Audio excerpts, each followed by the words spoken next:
अगर चैनल पर पहली बार आए हैं तो चैनल को सब्सक्राइब करके बेल आइकन जरूर हिट करिए, वीडियो को ज़्यादा से ज़्यादा लाइक करिए और पसंद आए तो अपने दोस्तों के साथ शेयर भी जरूर करिए ताकि हर बच्चे को इससे हेल्प मिल सके। तो चलिए शुरू करते हैं। हमारा सबसे पहला क्वेश्चन है, who is the poet of the poem my mother eight 66। ठीक है, इस पोएम के पोएट का नाम क्या है? तो उनका नाम है कमला दास, यानी कि ऑप्शन डी जो है ये हमारा करेक्ट आंसर हो जाएगा। चलिए नेक्स्ट देखते हैं। क्वेश्चन नंबर 2 है, what is her work non for. ठीक है, उनका जो लिखना है, जो उनका काम है वो किस बात के लिए जाना जाता है? देखिए, for its originality, versatility and flavour of the soil. ठीक है, यानी कि ऑप्शन ए जो है ये हमारा करेक्ट आंसर हो जाएगा। चलिए नेक्स्ट देखते हैं। क्वेश्चन नंबर 3 है, what is the kind of pain and ache that the poet feels. मतलब जो कवित्री है वो किस तरह का दर्द महसूस करती है?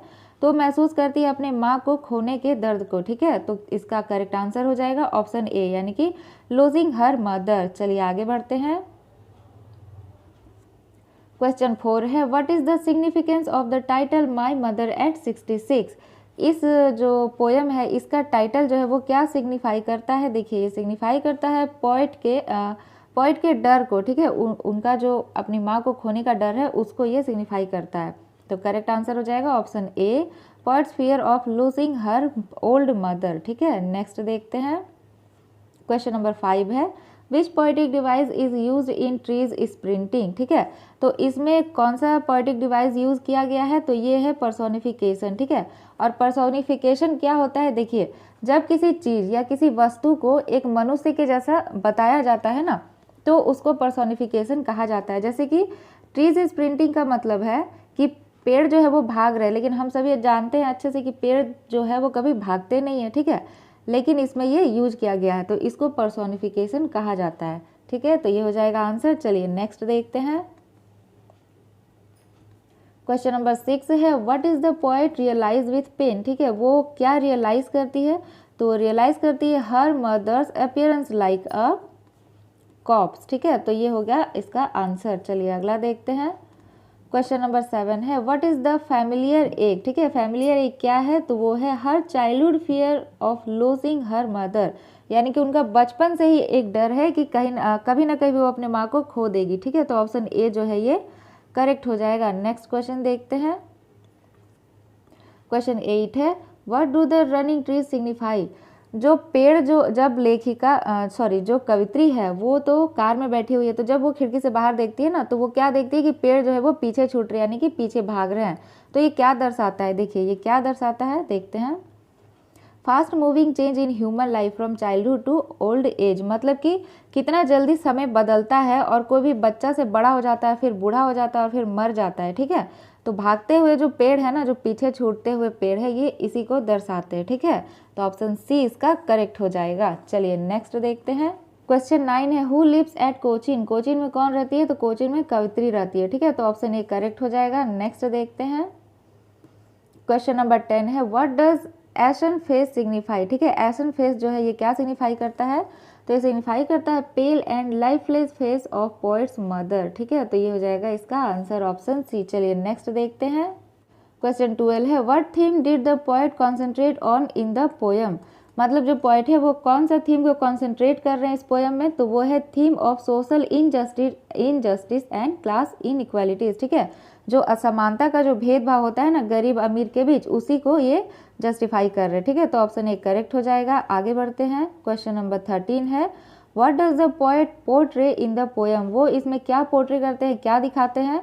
तो इसका आंसर हो जाएगा the plight of young children in the slum. ठीक है, मतलब जो गरीब बच्चों की, जो छोटे छोटे बच्चों की जो झुग्गी झोपड़ियों में जो उनका जो स्थिति रहता है ना, उसको ये दर्शाते हैं। तो ऑप्शन डी करेक्ट हो जाएगा। आगे देखते हैं। क्वेश्चन 14 है, what does the poet compare in the poem. Poet जो है वो इसमें क्या कंपेयर कर रहे हैं? तो देखिए, गरीब और अमीर बच्चों के बारे में कंपेयर कर रहे हैं। ठीक है, तो ऑप्शन डी करेक्ट हो जाएगा, रिच एंड पुअर चिल्ड्रेन। आगे देखते हैं। क्वेश्चन नंबर 15 है, what kind of life do the children living in slums have. ठीक है, उनका जो लाइफ है, जो झुग्गी झोपड़ियों में जो बच्चे रहते हैं उनका लाइफ कैसा है? तो उनका लाइफ एकदम नाउम्मीद है और स्ट्रगल से भरा हुआ है। ठीक है, यानी कि कोई भी आशा नहीं है, तो hopeless and full of struggle है। ठीक है, तो ऑप्शन सी जो है ये करेक्ट हो जाएगा। आगे बढ़ते हैं। क्वेश्चन 16 है, what does the poet compare the colour of walls it, मतलब पोएट जो क्लासरूम का जो दीवार है उसके कलर को किससे कंपेयर करते हैं, तो उसके कलर को कंपेयर करते हैं सोर क्रीम यानी कि खट्टी मलाई से, ठीक है। तो ऑप्शन डी करेक्ट हो जाएगा। नेक्स्ट देखते हैं क्वेश्चन 17 है what do the words their future is painted with fog convey, ठीक है। ये जो वर्ड्स है इसका मतलब क्या है, ये क्या दर्शाते हैं, तो देखिए इसका मतलब है नो होप ऑफ इम्प्रूवमेंट, यानी कि इम्प्रूवमेंट का कोई भी उम्मीद नहीं है। तो ऑप्शन डी जो है ये करेक्ट हो जाएगा। आगे बढ़ते हैं क्वेश्चन 18 है what do the faces of children in the slum areas reflect, इसका आंसर हो जाएगा sadness and lack of enthusiasm, ठीक है। तो ऑप्शन डी करेक्ट हो जाएगा। अगला देखते हैं क्वेश्चन नंबर 19 है why are the pictures and maps meaningless, ठीक है। जो पिक्चर्स और मैप्स जो लगे हुए दीवार पे क्लासरूम के वो मीनिंगलेस क्यों हैं, देखिए इसका आंसर हो जाएगा they so vastness which is opposite to world and needs of the children in the classroom, मतलब कि वहाँ जो पढ़ने वाले जो बच्चे हैं, जो गरीब बच्चे हैं ना, वो उनकी ज़रूरत से ठीक उल्टा है, ठीक है, वो पिक्चर्स, इसीलिए वो किसी भी तरह का उनका मीनिंग नहीं बनता, ये हो जाएगा आंसर। क्वेश्चन नंबर 20 है how can powerful people help the poor children, जो पावरफुल पीपल जो है, जो पैसे वाले लोग हैं, वो लोग गरीब बच्चों का हेल्प कैसे कर सकते हैं, by bridging gaps of inequalities and injustice, मतलब जो भी असमानता का जो भी होता है ना दीवार, उसको ख़त्म करके। तो ऑप्शन सी जो है ये हमारा करेक्ट हो जाएगा। नेक्स्ट देखते हैं क्वेश्चन 21 है what does the title keeping quiet of the poem suggest, ठीक है। ये जो कीपिंग क्वाइट जो पोएम है ये क्या सजेस्ट करता है, इसका टाइटल, तो ये सजेस्ट करता है मेंटेनेंस ऑफ साइलेंस, यानी कि साइलेंट रहने का जो नेचर है ना उसको ये रिप्रेजेंट करता है। तो ऑप्शन डी करेक्ट हो जाएगा। अगला क्वेश्चन है what does the poem speak about, ठीक है। तो इसका आंसर हो जाएगा the necessity to introspect understand and have feelings of brotherhood, ठीक है, भाईचारे को दिखाता है। तो ऑप्शन बी जो है ये करेक्ट हो जाएगा। चलिए नेक्स्ट देखते हैं क्वेश्चन नंबर 23 है what does counting up to 12 signify and how will it help, ठीक है। जो 12 तक का काउंटिंग है ये क्या सिग्निफाई करता है और ये क्या किस चीज़ में हेल्प करेगा, तो ये सिग्निफाई करता है दिन के 12 घंटे को और साल के 12 महीने को, और ये हेल्प करेगा शांति को बनाए रखने में, यानी कि इसका करेक्ट आंसर क्या हो जाएगा, ऑप्शन डी, ठीक है, ऑल ऑफ दी। चलिए नेक्स्ट देखते हैं क्वेश्चन 24 है what is poet's pen name, poet का पेन नेम क्या है, तो नेम है पाब्लो नेरुदा, यानी कि ऑप्शन डी इसका करेक्ट हो जाएगा। नेक्स्ट क्वेश्चन देखते हैं क्वेश्चन 25 है what is the essence of message of the poem, ठीक है। इसका मैसेज क्या है, तो इसका मैसेज है introspection and retrospection to be more peaceful and be in harmony, मतलब शांति बनाए रखना इसका मैसेज है, ठीक है। नेक्स्ट क्वेश्चन है what does the poet feel is needed to be at peace, तो इसका आंसर हो जाएगा सोल सर्चिंग, यानी कि ऑप्शन डी। नेक्स्ट क्वेश्चन देखते हैं। नेक्स्ट है question 27 according to the poet what creates barriers, poet के हिसाब से क्या ऐसा है जो बैरियर क्रिएट करता है, तो वो है हमारा लैंग्वेज, यानी कि जो भाषा है ना, बहुत मतलब हर तरह का जो भाषा है वो बैरियर क्रिएट करता है मनुष्यों के बीच में। तो ऑप्शन डी जो है ये करेक्ट हो जाएगा। नेक्स्ट क्वेश्चन देखते हैं 28 है why does the poet ask people not to speak, मतलब पोएट सभी पीपल को, सभी मनुष्यों को बोलने से मना क्यों करते हैं और साइलेंट रहने को क्यों कहते हैं, क्योंकि देखिए because it creates barriers of obstacles in the form of misunderstanding amongst people, मतलब ये जो लैंग्वेज है ना, ये जो भाषा है ना, ये बैरियर क्रिएट करता है, क्योंकि हम सभी जानते हैं कि एक दूसरे का भाषा हर कोई तो समझ नहीं सकता है, हर देश का, हर कंट्री का अपना अलग अलग लैंग्वेज होता है, तो ये बैरियर क्रिएट करता है, ठीक है, इसीलिए कभी सबको साइलेंट रहने के लिए बोल रहे हैं। तो ये हो जाएगा आंसर। नेक्स्ट देखते हैं क्वेश्चन नंबर 29 है what is destroying the environment, environment को क्या डिस्ट्रॉय कर रहा है, तो ये हो जाएगा unthoughtful actions, violent actions, speaking without thinking, मतलब अनथॉटफुल जो एक्शंस है, जो कि कहीं भी बिना सोचे समझे किसी से झगड़ा कर लेना, कुछ भी युद्ध वगैरह कर लेना, और बिना सोचे समझे किसी को कुछ भी बोल देना, ये सब जो है पर्यावरण को क्या कर रहा है, डिस्ट्रॉय कर रहा है। तो ऑप्शन डी जो है ये करेक्ट हो जाएगा। नेक्स्ट देखते हैं क्वेश्चन 30 है व्हाट डज नंबर 12 रिप्रेजेंट, ये जो नंबर 12 है ये क्या रिप्रेजेंट करता है, ये रिप्रेजेंट करता है hour of the day and months को, ठीक है, यानी कि दिन के 12 घंटे को और साल के 12 महीने को। तो ऑप्शन ए करेक्ट हो जाएगा। नेक्स्ट देखते हैं क्वेश्चन नंबर 31 है क्वेश्चन नंबर 31 है, who is the poet of a thing of beauty. इस पोएम के पोएट का नाम क्या है? तो इस पोएम के पोएट का नाम है जॉन कीट्स, यानी कि ऑप्शन डी हमारा करेक्ट हो जाएगा। क्वेश्चन 32 है, what kind of a poet was John Keats. John Keats जो है वो किस तरह के कवि है? तो वो एक रोमांटिक कवि है, यानी कि ऑप्शन डी करेक्ट हो जाएगा। ठीक है। क्वेश्चन नंबर 33 है, from where has this poem a thing of beauty been taken. ये जो पोएम है अ थिंग ऑफ ब्यूटी, ये कहाँ से लिया गया है? तो ये लिया गया है from Keats work Endymion of poetic romance. ठीक है, इससे ये पोएम को लिया गया है। नेक्स्ट क्वेश्चन देखते हैं। नेक्स्ट क्वेश्चन है, हु इज़ एंडीमियन। एंडीमियन कौन है? तो वो है एक चरवाहा। ठीक है, अ यंग शेफर्ड एक चरवाहा है। नेक्स्ट क्वेश्चन देखते हैं। क्वेश्चन नंबर 35 है, where did the poet and Endymion live. ठीक है, ये जो एंडीमियन है ये कहाँ रहता है? तो ये रहता है ऑन माउंट लेटमस, एक लेटमस नामक पहाड़ पे वो रहता है। नेक्स्ट क्वेश्चन देखते हैं। अगला है, what are the things of beauty mentioned in the poem. ठीक है, ये जो थिंग्स ऑफ ब्यूटी है इस पोएम में जो मेंशन किया गया है ये क्या क्या है? तो ये हमारा सन एंड मून है, यंग ट्रीज एंड स्ट्रीम्स है, फ्लावर्स है, यानी कि ऑल ऑफ दीज।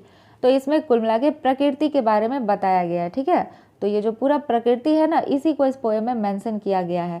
तो हमारा करेक्ट आंसर हो जाएगा ऑप्शन डी। नेक्स्ट देखते हैं। क्वेश्चन नंबर 37 है, which things cause suffering to human beings.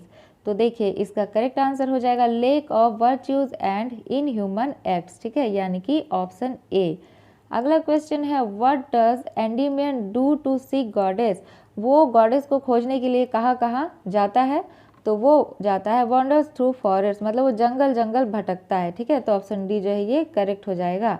Next question है, how is thing of beauty Joy for ever. ये जो थिंग ऑफ ब्यूटी है ना, मतलब किसी भी चीज़ का जो सुंदरता होता है, यानी कि प्रकृति का जो सुंदरता है, जो कि भगवान हम लोग को गिफ्ट में दिए हैं इतना सुंदर नेचर को, ये जो है ना ये लॉन्ग लास्टिंग कैसे है। ठीक है, तो इसको कहा जा रहा है कि because its beauty never ends and leave a lasting impact. क्योंकि किसी भी चीज़ का जो सुंदरता है, ये जो प्रकृति का सुंदरता है ना, ये कभी भी ख़त्म नहीं होता है। ठीक है, हर चीज़ का सुंदरता जो है वो ख़त्म हो जाता है, लेकिन जो प्रकृति का सुंदरता है ना, वो सालों से ऐसे ही था और अभी भी वैसे ही है और आगे भी वैसे ही रहेगा।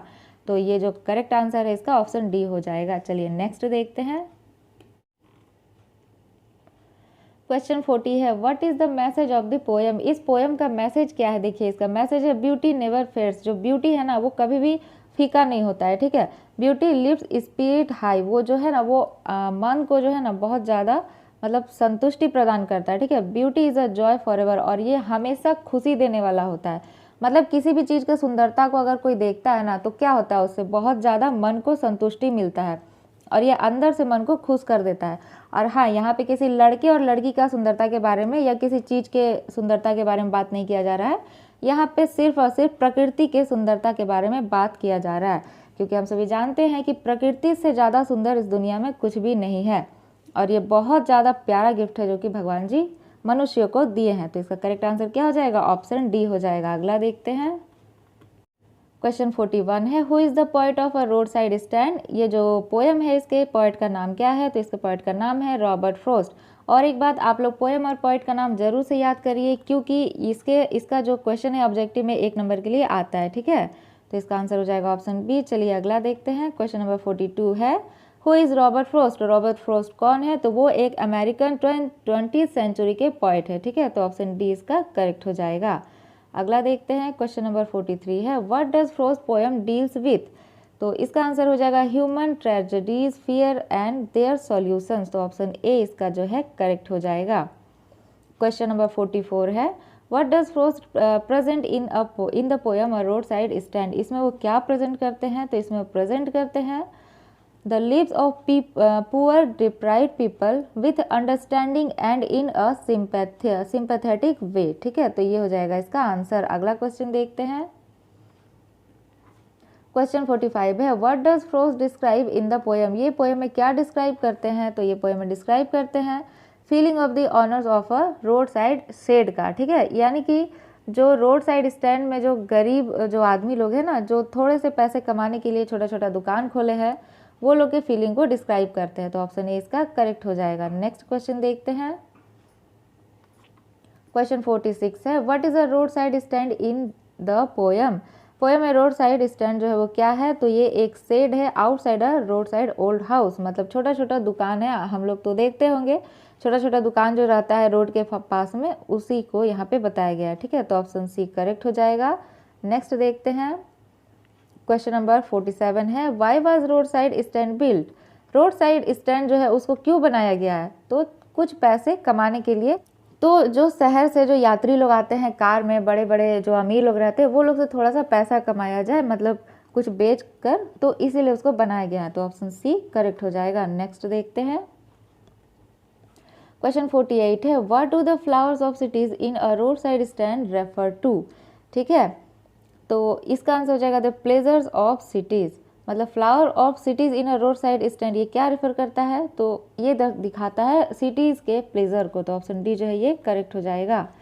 नेक्स्ट क्वेश्चन है, what is being sold on road side stand. ठीक है, रोड साइड स्टैंड का जो दुकान सब है ना, उसमें क्या बिकता है, वो सब में बिक रहा है wild berries, golden squash and some other similar products. ठीक है, तो ऑप्शन डी जो है ये करेक्ट हो जाएगा। क्वेश्चन नंबर 50 है, What was the childish longing in vain? इसका आंसर हो जाएगा because their wish of earning from city folk could not be realized or fulfilled, यानी कि ऑप्शन सी इसका करेक्ट आंसर हो जाएगा। चलिए नेक्स्ट देखते हैं, क्वेश्चन नंबर 51 है, who is the poet of the poem Aunt Jennifer's tigers. इस पोएम के पोएट का नाम क्या है, तो नाम है एड्रियन रिच। ठीक है, ऑप्शन ए करेक्ट हो जाएगा।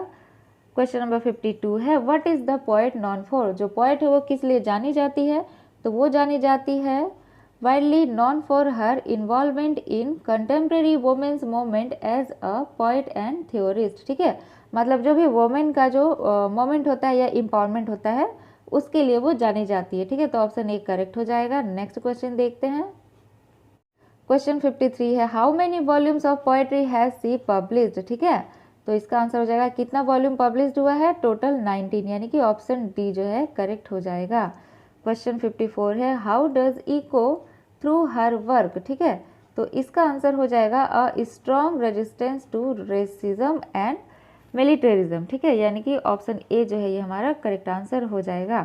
नेक्स्ट क्वेश्चन है, what issue does the poem Aunt Jennifer's tigers address. इसमें कौन से इशू के बारे में बात किया गया है, तो वो है हमारा constraints of married life women experience, यानी कि एक औरत, एक लड़की जब शादी हो जाता है उसका, तो उसके बाद जो उसका मैरिड लाइफ कैसा होता है ना, उसी को इसमें बताया गया है। ठीक है, तो ऑप्शन बी करेक्ट हो जाएगा। नेक्स्ट देखते हैं, क्वेश्चन नंबर 56 है, what do you understand by the words denizens and chivalric in the poem. ठीक है, ये जो दो वर्ड का यूज किया गया है पोएम में, इसका मतलब क्या है, मतलब क्या समझते हैं आप इससे, तो इसका मतलब है the dominant and highly arrogant attitude of the wild animal tiger. मतलब जो टाइगर का जो हाईली एरोगेंट और डोमिनेंट जो एटीट्यूड होता है ना, उसको उसी के बारे में बात किया गया। तो ऑप्शन ए करेक्ट हो जाएगा। नेक्स्ट देखते हैं, देखिए इसको इस तरह घुमा के भी पूछ सकता है, विच words depict the dominant and arrogant attitude of the wild animal in the poem. ठीक है, तो इसका आंसर क्या हो जाएगा, ये हो जाएगा डेनिजेंस एंड चिवलरी। ठीक है, तो ऑप्शन डी करेक्ट हो जाएगा, यानी कि साहसी। चलिए नेक्स्ट देखते हैं, क्वेश्चन नंबर 58 है, what do Aunt Jennifer's fluttering hands through her wool in the second stanza tell us. मतलब जो आंट जेनिफर है ना, वो जो स्वेटर बना रही है, तो उनका जो उंगली है वो जो है क्या हो रहा है, उस ऊन में जो है वो फड़फड़ा रहा है। ठीक है, तो इसका मतलब क्या है, तो ये वही दिखाता है the loss of freedom and fear of Jennifer's mind because marital restraints. ठीक है, ये दिखाता है कि जेनिफर आंटी का जो फ्रीडम है, जो आज़ादी है, वो शादी के बाद खो गया है। ठीक है, ख़त्म हो गया है, और इसीलिए वो उसी को दर्शाता है। तो ऑप्शन ए इसका करेक्ट हो जाएगा। नेक्स्ट देखते हैं, क्वेश्चन 59 है, why is she finding the needle so hard to pull. मतलब उनको जो ऊन का जो स्वेटर बिनने का जो कांटा है ना, उसको उनको खींचने में तकलीफ क्यों हो रहा है, तो ये दर्शाता है because of the heavy weight of her marriage ring. मतलब उनका जो मैरिज रिंग, जो अंगूठी वो पहनी हुई है ना, उसका वेट बहुत ज़्यादा है। तो ये यही दर्शाता है कि शादी के बाद लड़की के सर पे कितना ज़्यादा बोझ रहता है किसी भी जिम्मेवारी का। ठीक है, तो ऑप्शन डी करेक्ट हो जाएगा। नेक्स्ट देखते हैं, हमारा लास्ट क्वेश्चन है, what does the image massive weight of the wedding band mean. ये जो वेडिंग बैंड है ना, इसका मेसिव वेट जो बताया गया है, इसका मतलब क्या है, इसका मतलब है wedding bond of hard married life, यानी कि मैरिड लाइफ का जो वेडिंग बॉन्ड है ना, जो जेनिफर आंटी को चारों तरफ से जकड़े हुए है, इसी को ये दर्शाता है कि वो कितना ज़्यादा वेट है उसका। ठीक है, तो ऑप्शन ए करेक्ट हो जाएगा। हमारा सबसे पहला क्वेश्चन है what does the poet notice outside the car, यानी कि जो कवित्री है वो कार के जब बाहर देखती है खिड़की से तो क्या नोटिस करती है, तो वो नोटिस करती है sprinting trees and running children, यानी कि जो पेड़ है वो पीछे भाग रहे हैं और बच्चे दौड़ रहे हैं। ठीक है, तो ऑप्शन ए करेक्ट हो जाएगा। नेक्स्ट देखते हैं। क्वेश्चन 2 है what is the universality of the theme of the poem, इस पोएम का थीम क्या है। देखिए इसका थीम है डेथ इज अ ट्रूथ, यानी कि जो मृत्यु है ना वो एक सच्चाई है, उससे कोई भी कभी भी भाग नहीं सकता है। तो ऑप्शन ए जो है ये हमारा करेक्ट हो जाएगा। नेक्स्ट देखते हैं। क्वेश्चन 3 है why does the poet feel square, ठीक है, जो पोएट है वो हमेशा डरती क्यों है, तो इसका आंसर हो जाएगा because of her mother's deteriorating health. ठीक है, तो ऑप्शन डी जो है ये करेक्ट हो जाएगा, क्योंकि उनका जो मदर का जो हेल्थ है वो हमेशा खराब रहता है और उनको पता है कि कभी ना कभी वो उनको खो देगी। ठीक है, तो ऑप्शन डी करेक्ट होगा। नेक्स्ट देखते हैं। क्वेश्चन 4 है what does the poem revolve around, ये जो पोएम है वो किसके इर्द गिर्द घूमता है, तो देखिए ये किसके इर्द गिर्द घूमता है, पोएट्स फियर्स, यानी कि कवित्री के डर के इर्द गिर्द। Poets love for her mother, उनका जो प्यार है उनकी माँ के लिए उसको दिखाता है, और थीम ऑफ ओल्ड एज, और बुढ़ापे को भी दिखाता है, और कुल मिला के ऑल ऑफ दिस। ठीक है, तो करेक्ट आंसर क्या हो जाएगा, ऑप्शन डी हो जाएगा। चलिए नेक्स्ट देखते हैं।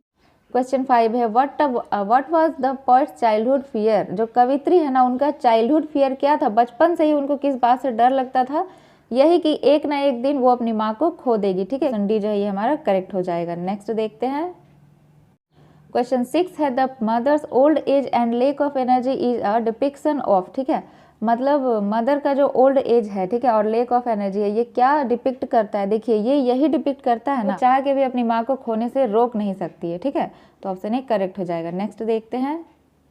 क्वेश्चन 7 है the narrator is only using her smile to, यानी कि जो कवित्री है वो अपने स्माइल को क्यों यूज करती है, तो इसका आंसर हो जाएगा कवर अप हर पेन, अपने पेन को छुपाने के लिए। तो ऑप्शन ए करेक्ट हो जाएगा। नेक्स्ट देखते हैं। क्वेश्चन 8 है she said to her mother, वो अपनी माँ से क्या कहती है, सी यू सुन अम्मा। ठीक है, तो ऑप्शन डी करेक्ट हो जाएगा। नेक्स्ट देखते हैं। क्वेश्चन 9 है when the narrator looked at her mother again she felt a pang of her familiar ache, मतलब वो जब अपनी माँ के तरफ मुड़कर देखती है तो फिर से वो जो पेन है वो जाग जाता है। तो ऑप्शन ए करेक्ट हो जाएगा। नेक्स्ट देखते हैं। क्वेश्चन 10 है the narrator again compared her mother to, अपनी माँ का किससे कंपेयर करती है, तो वो करती है लेट विंटर्स मून से। ठीक है, यानी कि ऑप्शन सी जो है ये हमारा करेक्ट हो जाएगा। चलिए नेक्स्ट देखते हैं। देखिए अब जो हमारा क्वेश्चन 11 है ये हमारा पोयम है an elementary school classroom in a slum. ठीक है, यानी कि क्वेश्चन 11 है what does the poem describe, ये जो पोएम है ये क्या डिस्क्राइब करता है, तो ये डिस्क्राइब करता है a classroom in a slum area, मतलब किसी भी झोपड़पट्टी में जो स्कूल का क्लासरूम होता है वो कैसा होता है। ठीक है, तो ऑप्शन ए करेक्ट हो जाएगा। नेक्स्ट देखते हैं। क्वेश्चन नंबर 12 है what does the poet wish for the children of the slums, जो चिल्ड्रेन है जो वहाँ के स्लम एरिया के, उनके लिए वो क्या विश करते हैं पोएट। देखिए वो विश करते हैं he wishes them to be happy and healthy, he wishes a good change for them, he wants them to enjoy the bounties of nature, और डी हो जाएगा ऑल ऑफ दीज, यानी कि आंसर हो जाएगा ऑल ऑफ दीज। चलिए next देखते हैं। 13 है what is the meaning of the paper swimming boy with red eyes. ठीक है, द पेपर स्विमिंग बॉय कागज की तरह पतला लड़का और चूहे की जैसी उसकी आंखें हैं, इसका मीनिंग क्या है, तो ये हो जाएगा weak and malnutrition boy, यानी कि कमजोर और कुपोषित बच्चा। ठीक है, तो ऑप्शन डी हो जाएगा करेक्ट हमारा। नेक्स्ट देखते हैं। Who are sitting at the back of the dim class, उस डीम क्लास में बैक में पीछे कौन बैठा था, तो वो था एक यंग बॉय, यानी कि ऑप्शन डी। चलिए नेक्स्ट देखते हैं। क्वेश्चन 15 है what does the colour of the classroom walls point out. ठीक है, जो क्लासरूम का जो कलर है ना वो क्या पॉइंट आउट करता है, तो पॉइंट आउट करता है poor condition of the slum, मतलब झुग्गी झोपड़ियों की जो गरीबी है उसका जो कंडीशन है उसको पॉइंट आउट करता है। तो ऑप्शन सी करेक्ट हो जाएगा। नेक्स्ट देखते हैं। क्वेश्चन 16 है in what sense are the slum children different, slum children जो है जो झोपड़पट्टी में रहने वाले जो बच्चे होते हैं वो किस तरह से डिफरेंट है, because of no access to hope and opinions of the world, यानी कि उनके पास किसी भी तरह का कोई जरिया नहीं है, कोई उम्मीद नहीं है कि वो अपनी ज़िंदगी को आगे बेहतर बना सके। ठीक है, और दुनिया में उनके लिए कोई भी जगह नहीं है। तो ऑप्शन डी इसका करेक्ट हो जाएगा। नेक्स्ट देखते हैं। क्वेश्चन 17 है what kind of future do the slum children have. ये जो स्लम चिल्ड्रन होते हैं इनका फ्यूचर कैसा होता है, तो इनका फ्यूचर होता है होपलेस एंड अनसर्टेन, ठीक है, किसी भी तरह का कोई भी उम्मीद वाला फ्यूचर नहीं होता है, तो ऑप्शन डी जो है, और निराशा से भरा हुआ फ्यूचर होता है, तो ऑप्शन डी करेक्ट हो जाएगा। नेक्स्ट देखते हैं क्वेश्चन 18 है what attracts the slum children. Slum children's को क्या अट्रैक्ट करता है, तो उनको अट्रैक्ट करता है all beautiful things like ship and sun, यानी कि बहुत सारी सुंदर चीज़ें जैसे कि जहाज और सूरज, ठीक है, तो ऑप्शन डी करेक्ट होगा। नेक्स्ट देखते हैं क्वेश्चन 19 है what do the governor inspector visitor in the poem depict. ये जो चैप्टर ये जो पोएम है इसमें गवर्नर इंस्पेक्टर विजिटर जो है ये क्या डिपिक्ट किया गया है, तो इसका मतलब है पावरफुल एंड इन्फ्लुएंशियल पीपल, ठीक है, तो ऑप्शन डी जो है ये करेक्ट होगा। नेक्स्ट देखते हैं What other freedom of poet wants the slum children to enjoy, ठीक है, पोइट क्या चाहते हैं स्लम चिल्ड्रंस के लिए, तो चाहते हैं freedom of knowledge wisdom and expression, मतलब वो बच्चों के लिए हर तरह की खुशी और आज़ादी को चाहते हैं कि हर बच्चे की तरह इन स्लम चिल्ड्रंस को भी हर तरह की खुशी और आज़ादी मिल सके, तो ऑप्शन डी करेक्ट होगा। नेक्स्ट देखते हैं क्वेश्चन 21 है what does the poet want. जो पोएट है वो क्या चाहते हैं, वो चाहते हैं to send the children out of the slum, ठीक है, वो बच्चों को स्लम एरिया से बाहर निकालना चाहते हैं उस जिंदगी से, तो ऑप्शन ए करेक्ट हो जाएगा। नेक्स्ट देखते हैं क्वेश्चन 22 है not move our arms what does this expression refer to, ठीक है, अपने बाजुओं को नहीं हिलाना है, ये जो है एक्सप्रेशन क्या रेफर करता है, ये रेफर करता है sitting still without any movement, यानी कि किसी भी तरह का कोई मूवमेंट किए बिना शांति से बैठना, तो ऑप्शन डी करेक्ट हो जाएगा। नेक्स्ट देखते हैं क्वेश्चन 23 है what does the earth symbolise. जो अर्थ है वो क्या सिंबलाइज करता है, ये सिंबलाइज करता है Perseverance and new beginning from seemingly stillness, ठीक है, तो ऑप्शन ए जो है ये करेक्ट हो जाएगा। नेक्स्ट देखते हैं नेक्स्ट है why does the poet request people to keep quiet, यानी कि पोएट सबसे चुपचाप शांत रहने के लिए क्यों कहते हैं, साइलेंस मेंटेन करने क्यों कहते हैं, क्योंकि in the hope of becoming more thoughtful and peaceful, ठीक है, ताकि जब चारों ओर शांति छा जाएगी ना तो जो विचार है और जो शांति है वो बहुत अच्छा हो जाएगा, ठीक है, तो ऑप्शन डी जो है ये करेक्ट हो जाएगा। नेक्स्ट देखते हैं क्वेश्चन 25 है what does the poet want people to do for 1 second, ठीक है, वो सभी से क्या चाहते हैं कुछ सेकंड के लिए, तो वो सभी से चाहते हैं कि सब कोई साइलेंट हो जाए और मोशनलेस हो जाए, यानी कि किसी भी तरह का कोई भी एक्टिविटी ना करें, तो ऑप्शन डी जो है ये करेक्ट हो जाएगा। चलिए नेक्स्ट देखते हैं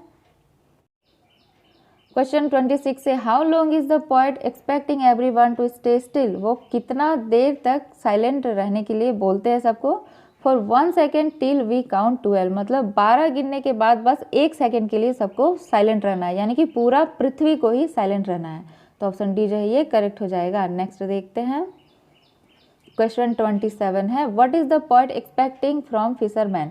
वो मछुआरों से क्या एक्सपेक्ट करते हैं, तो वो मछुआरों से एक्सपेक्ट करते हैं to think the stop harming the fish, यानी कि वो जो है फिश को हार्म ना करे, यानी कि मछलियों को नुकसान ना पहुंचाए, तो ऑप्शन सी इसका करेक्ट हो जाएगा।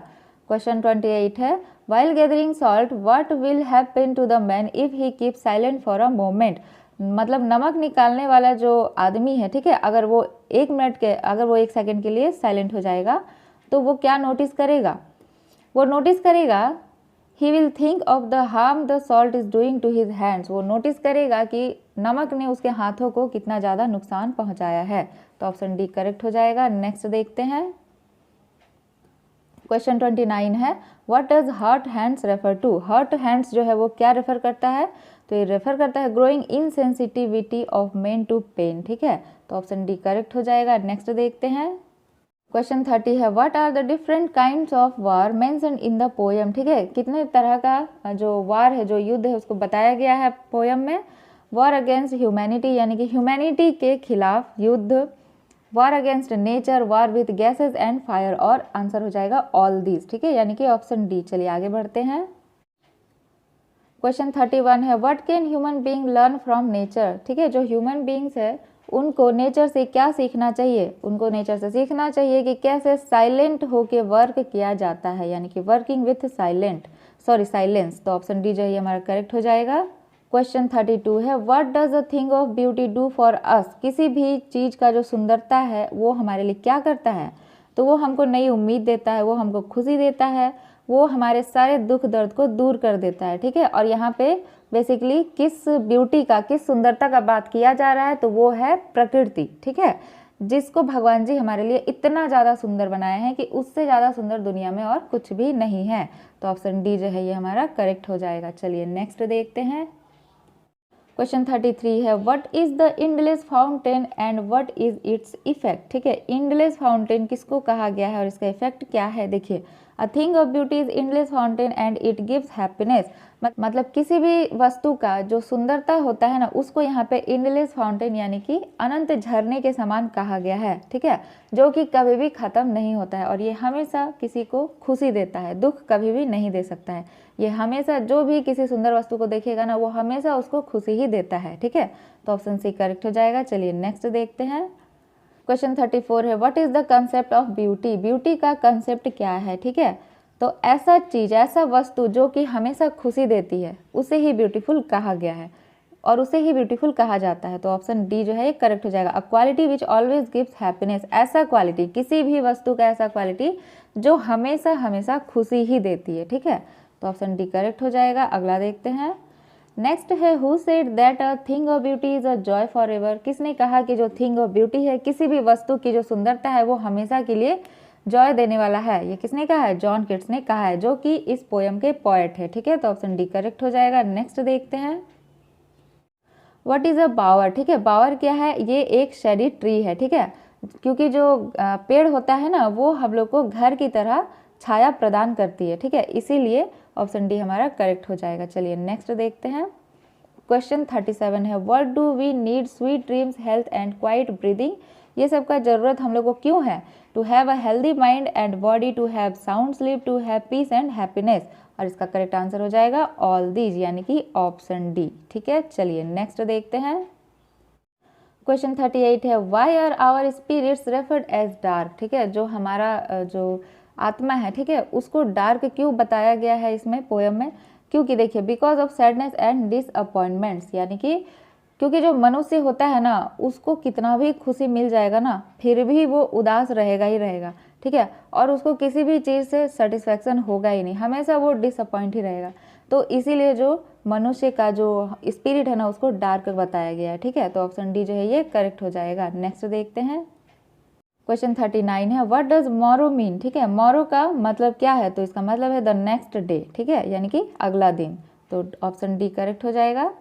क्वेश्चन नंबर 40 है why do we need a flowery band. हमें फूलों की मालाएं बनाने की आवश्यकता क्यों है।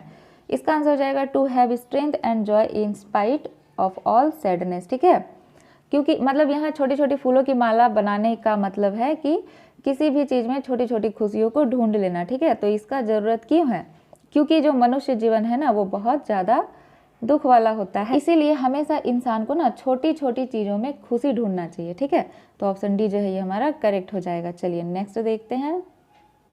क्वेश्चन 41 है what is in human in life. ठीक है, इसका आंसर हो जाएगा self centred tendency and inability to rise above shallow circles. ये हो जाएगा इसका आंसर। चलिए नेक्स्ट देखते हैं। क्वेश्चन 42 है who are the greedy doors. इसका आंसर हो जाएगा द पोलिश सिटी फोक। ठीक है, यानी कि ऑप्शन डी। नेक्स्ट क्वेश्चन है why are the city people called greedy. शहर के लोगों को यहाँ पे लालची क्यों बताया गया है, because of there selfish interest. ठीक है, तो ऑप्शन डी जो है ये करेक्ट हो जाएगा। नेक्स्ट क्वेश्चन है what is the special quality of the city people और फॉक। ठीक है, इसका आंसर हो जाएगा know how to get benefit in a calculative manner. मतलब शहर के जो लोग होते हैं ना, उनका क्या क्वालिटी होता है कि किस तरह से मतलब किसी से फ़ायदा लिया जाए। ठीक है, तो आंसर हो जाएगा ऑप्शन डी। नेक्स्ट क्वेश्चन देखते हैं। क्वेश्चन 45 है who are the beasts of prey in the poem. ठीक है, तो इसका आंसर हो जाएगा द सिटी फॉक, यानी कि शहर के लोग। तो ऑप्शन सी करेक्ट हो जाएगा। नेक्स्ट देखते हैं।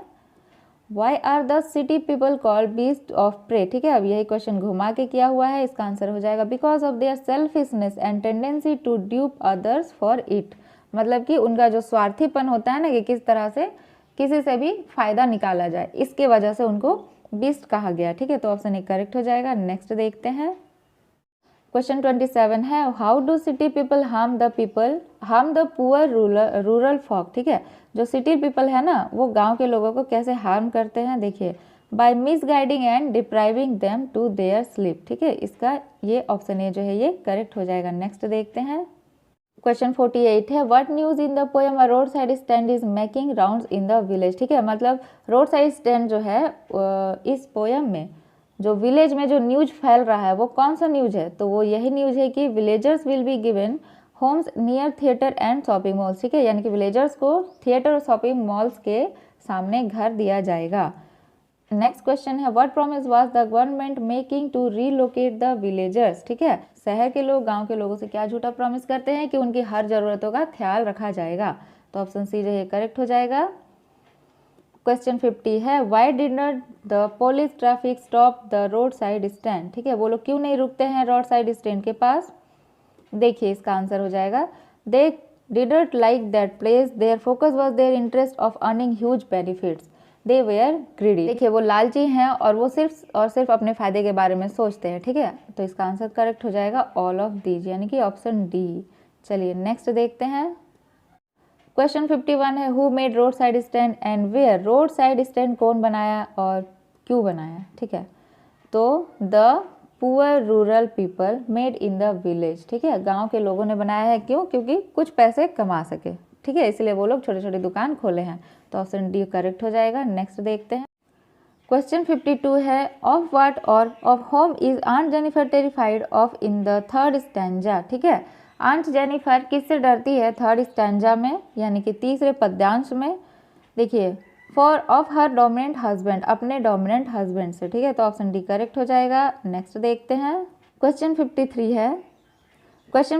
है, what are the orders aunt Jennifer is surrounded by. यानी कि किस तरह के मुद्दे हैं जो कि आंट जेनिफर के अगल बगल घूमते हैं, तो वो है heavy responsibilities of married life, यानी कि शादी के बाद एक लड़की का जो जीवन है वो किस तरह से हैवी रिस्पॉन्सिबिलिटीज से भर जाता है, ये उसी को दर्शाता है, तो ऑप्शन डी करेक्ट हो जाएगा। नेक्स्ट देखते हैं, क्वेश्चन 54 है, what is the significance of the word ringed. ठीक है, ये जो रिंग्ड शब्द है ये क्या सिग्निफाई करता है, देखिए ये सिग्निफाई करता है responsibilities that form circle like a ring surrounding her finger, यानी कि ये दिखाता है कि आंट जेनिफर का शादी के बाद कितना सारा रिस्पॉन्सिबिलिटीज से वो घिरी हुई है। ठीक है, और ये एक रिंग के जैसा बिहेव करता है, तो ये जो रिंग है ना, जो अंगूठी शब्द है, ये इसी को दर्शाता है। ठीक है, तो ऑप्शन डी करेक्ट हो जाएगा। चलिए नेक्स्ट देखते हैं, देखिए अब सेम क्वेश्चन अलग तरह से पूछा है, what is the meaning of the word ringed. ठीक है, तो क्या आंसर हो जाएगा, circle of responsibilities of married life, यानी कि मैरिड लाइफ के बाद जो रिस्पॉन्सिबिलिटीज का जो सर्कल होता है ना, उसी को रिंग के तरह दिखाया गया है। ठीक है, चलिए नेक्स्ट देखते हैं,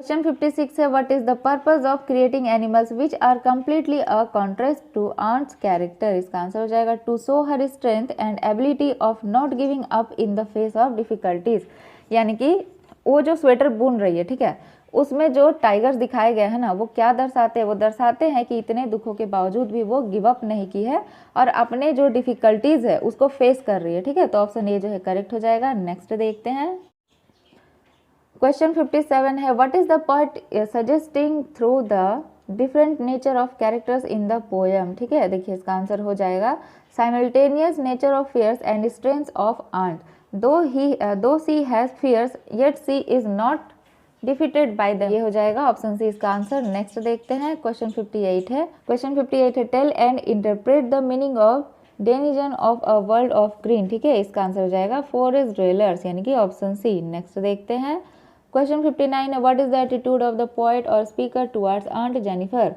उनका जो एटीट्यूड है वो आंट जेनिफर के लिए कैसा है, तो वो है full of appreciation and sympathy वाला। ठीक है, तो ऑप्शन डी करेक्ट हो जाएगा। अब देखिए क्वेश्चन 60 है, does aunt Jennifer need sympathy. क्या आंट जेनिफर सिंपैथी जो है उसको डिजर्व करती है, बिल्कुल भी नहीं करती है। आंट जेनिफर अपने लिए किसी भी तरह की कोई भी दया डिजर्व नहीं करती है, वो डिजर्व करती है सिर्फ और सिर्फ अप्रिशिएशन को। ठीक है, तो ऑप्शन सी जो है ये करेक्ट हो जाएगा। नेक्स्ट देखते हैं, क्वेश्चन 61 है, what is the wedding band. ठीक है, वेडिंग बैंड जो यहाँ पे बताया गया है ना, ये क्या दर्शाता है, ये दर्शाता है marriage between uncle and aunt. ठीक है, यानी कि अंकल और आंटी का मैरिज हो गया, ये उसी को दर्शाता है। ऑप्शन सी करेक्ट हो जाएगा। नेक्स्ट देखते हैं, क्वेश्चन नंबर 62 है, what did marriage bring for Jennifer. ठीक है, जो मैरिज है वो जेनिफर आंटी के लिए क्या लेकर आया। वो उनके लिए कुछ लेकर तो नहीं आया, लेकिन हाँ शादी के बाद उनसे उनका आज़ादी जो है वो हमेशा के लिए छीन गया। ठीक है, इसीलिए लड़कियों आप लोग अच्छा से पढ़ाई कीजिए, अच्छा अच्छा जॉब लीजिए और बहुत सारा पैसा कमाइए। इतना पैसा कमाइए ना कि कभी किसी पे भी डिपेंड ना होना पड़े, क्योंकि हम सभी जानते हैं कि लड़के तो अपने पैरों पे खड़े हो ही जाते हैं, लेकिन लड़कियों का लाइफ में ना बहुत ज़्यादा स्ट्रगल होता है। लड़कियों का जो लाइफ होता है ना वो लड़कों के मुकाबले बहुत ज़्यादा स्ट्रगल से भरा हुआ होता है। इसीलिए आप लोग इतना पढ़ाई कीजिए, इतना पढ़ाई कीजिए और इतना पैसा कमाइए और इतना अच्छा इंसान बनिए ना कि किसी पे भी आपको कभी भी डिपेंड ना होना पड़े। और जब अपने पैरों पे आप लोग स्टेबल हो जाइए उसके बाद ही मैरिज करिए, उसके बाद ही शादी करिए। ठीक है, ताकि कोई भी आपकी आज़ादी को आपसे कभी भी छीन ना सके। तो हमारा सबसे पहला क्वेश्चन है, which country was defeated in Franco Prussian war, यानी कि फ्रैंको प्रोसियन वॉर में कौन सा कंट्री हार गया था। तो हम सभी जानते हैं कि फ्रांस जो है वो हार गया था। किससे हार गया था, प्रोसिया से हार गया था। और उस टाइम पे जो प्रोसिया है वो कौन से 3 देशों से मिलकर बना था, तो वो था जर्मनी, पोलैंड और ऑस्ट्रिया। ठीक है, इन 3 देशों से मिलकर बना था पर्सिया और इससे फ्रांस हार गया था।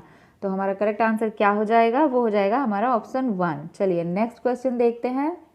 क्वेश्चन नंबर 2 है, which language was taught by M Hamel in school. M Hamel जो है वो कौन सा लैंग्वेज पढ़ाते थे स्कूल में, तो वो पढ़ाते थे फ्रेंच लैंग्वेज। तो ऑप्शन 2 जो है ये हमारा करेक्ट हो जाएगा। चलिए अगला देखते हैं। क्वेश्चन नंबर 3 है, who is the author of the last lesson. ये जो चैप्टर है द लास्ट लेसन, इसके ऑथर का नाम क्या है।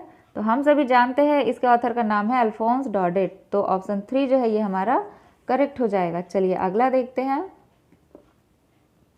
क्वेश्चन नंबर 4 है, who is the author of lost spring. ये जो चैप्टर है लॉस्ट स्प्रिंग, इसके ऑथर का नाम क्या है। तो इसके ऑथर का नाम है एनीस जंग, यानी कि ऑप्शन 4 जो है ये हमारा करेक्ट हो जाएगा। चलिए नेक्स्ट क्वेश्चन देखते हैं।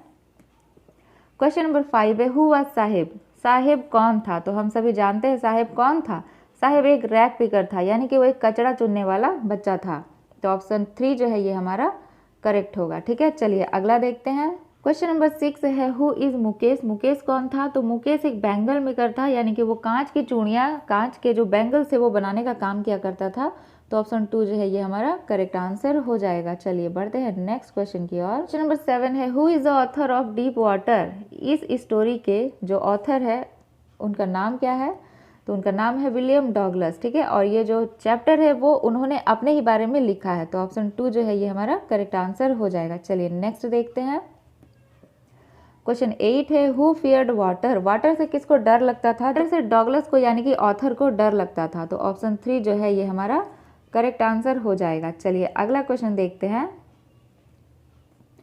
देखिए नेक्स्ट क्वेश्चन है हमारा, the misadventure at the YMCA pool happened when.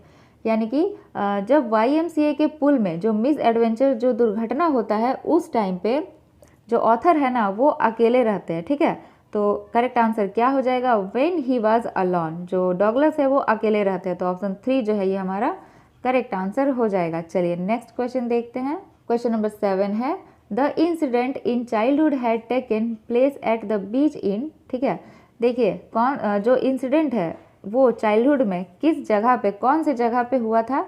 तो हम सभी जानते हैं वो हुआ था कैलिफोर्निया के बीच में। जब ऑथर गए थे अपने पापा के साथ कैलिफोर्निया के बीच में घूमने के लिए, तो उसी समय एक बहुत बड़ा लहर आता है और उनको नीचे गिरा देता है।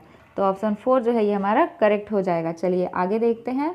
नेक्स्ट क्वेश्चन है, who is the author of the rat trap. ये जो चैप्टर है द रैट रैप, इसके ऑथर का नाम क्या है। इसके ऑथर का नाम है सेल्मा लेगरलॉफ, यानी कि ऑप्शन 1 जो है ये हमारा करेक्ट हो जाएगा। बढ़ते हैं नेक्स्ट क्वेश्चन की ओर।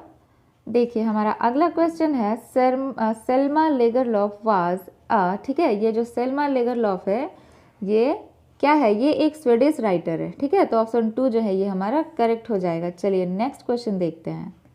क्वेश्चन नंबर 13 है हमारा, the rat rap story is set amidst. ठीक है, ये जो रैट रैप जो स्टोरी है ना ये कहाँ सेट किया गया, मतलब कैसे लोकेशन पे सेट है।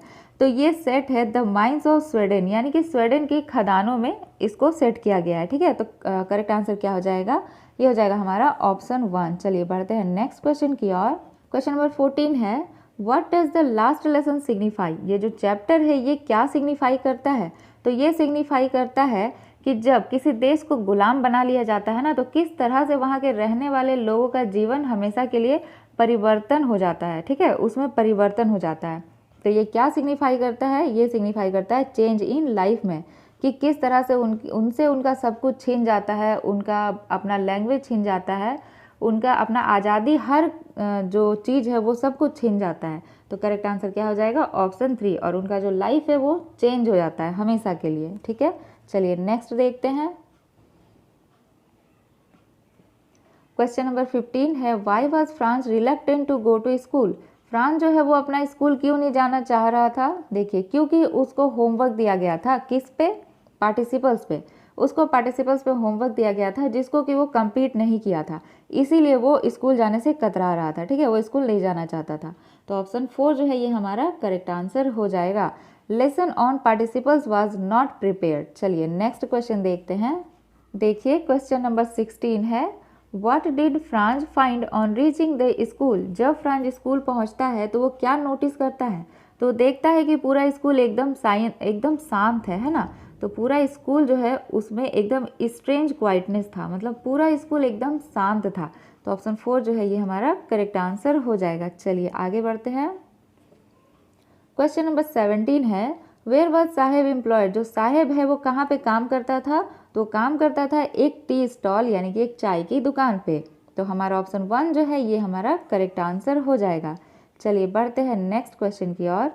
क्वेश्चन नंबर 18 है, Mukesh wants to become a motor mechanic. Mukesh जो है वो एक मोटर मैकेनिक बनना चाहता है, लेकिन कैसे। तो कैसे बनेगा, जब वो गराज में जाएगा, है ना, जब वो काम सीखेगा तभी तो बनेगा। तो ऑप्शन 2 जो है ये हमारा करेक्ट आंसर हो जाएगा, by going to a garage. Option 2 हमारा करेक्ट हो जाएगा। नेक्स्ट क्वेश्चन है, वेयर है Saheb and his family come from. Saheb और उसका जो फैमिली है वो कहाँ से आया था। तो वो आया था ढाका से, है ना, बांग्लादेश के ढाका से आए थे वो लोग। तो ऑप्शन 1 जो है ये हमारा करेक्ट हो जाएगा। चलिए अगला देखते हैं। क्वेश्चन नंबर 20 है, what are Saheb and his friends compare to. Saheb और उसके फ्रेंड्स लोग को किससे कंपेयर किया गया है। तो वो लोग को कंपेयर किया गया है बर्ड से। तो ऑप्शन 1 जो है ये हमारा करेक्ट आंसर हो जाएगा। चलिए अगला देखते हैं। नंबर 21 है, the pool's depth at the deep end was. ठीक है, उसका जो गहराई था ना पूल का, वो कितना था, वो था 9 फीट। ठीक है, 9 फीट था वो गहरा। तो ऑप्शन 2 जो है ये हमारा करेक्ट हो जाएगा। चलिए आगे देखते हैं। क्वेश्चन नंबर 22 है, his mother want him again swimming in the Yakima river because he had. देखिए जो ऑथर है ना डॉगलस, उनकी माँ उनको मना करती थी इस रिवर में जाने के लिए। क्यों मना करती थी, क्योंकि वो जो रिवर है ना वो बहुत खतरनाक था और वहाँ पे बहुत सारे लोग डूबकर मर गए थे, इसीलिए। तो करेक्ट आंसर क्या हो जाएगा, many people had drowned there. Option 3 जो है ये हमारा करेक्ट हो जाएगा। चलिए नेक्स्ट देखते हैं। क्वेश्चन नंबर 23 है, the writer decided to learn to swim when he was about. तो जो राइटर है वो कब डिसाइड करते हैं कि मुझको स्विमिंग सीखना है। तो वो तब डिसाइड करते हैं जब वो 10 और 11 ईयर्स के थे, यानी कि जब वो 10 से 11 साल के थे। तो ऑप्शन 1 जो है ये करेक्ट हो जाएगा। आगे देखते हैं। नेक्स्ट क्वेश्चन है, what do you think you can do to me. These words were spoken by Douglas to. मतलब क्या लगता है तुम मेरा क्या बिगाड़ सकते हो। ऐसा कौन किसको बोल रहा है।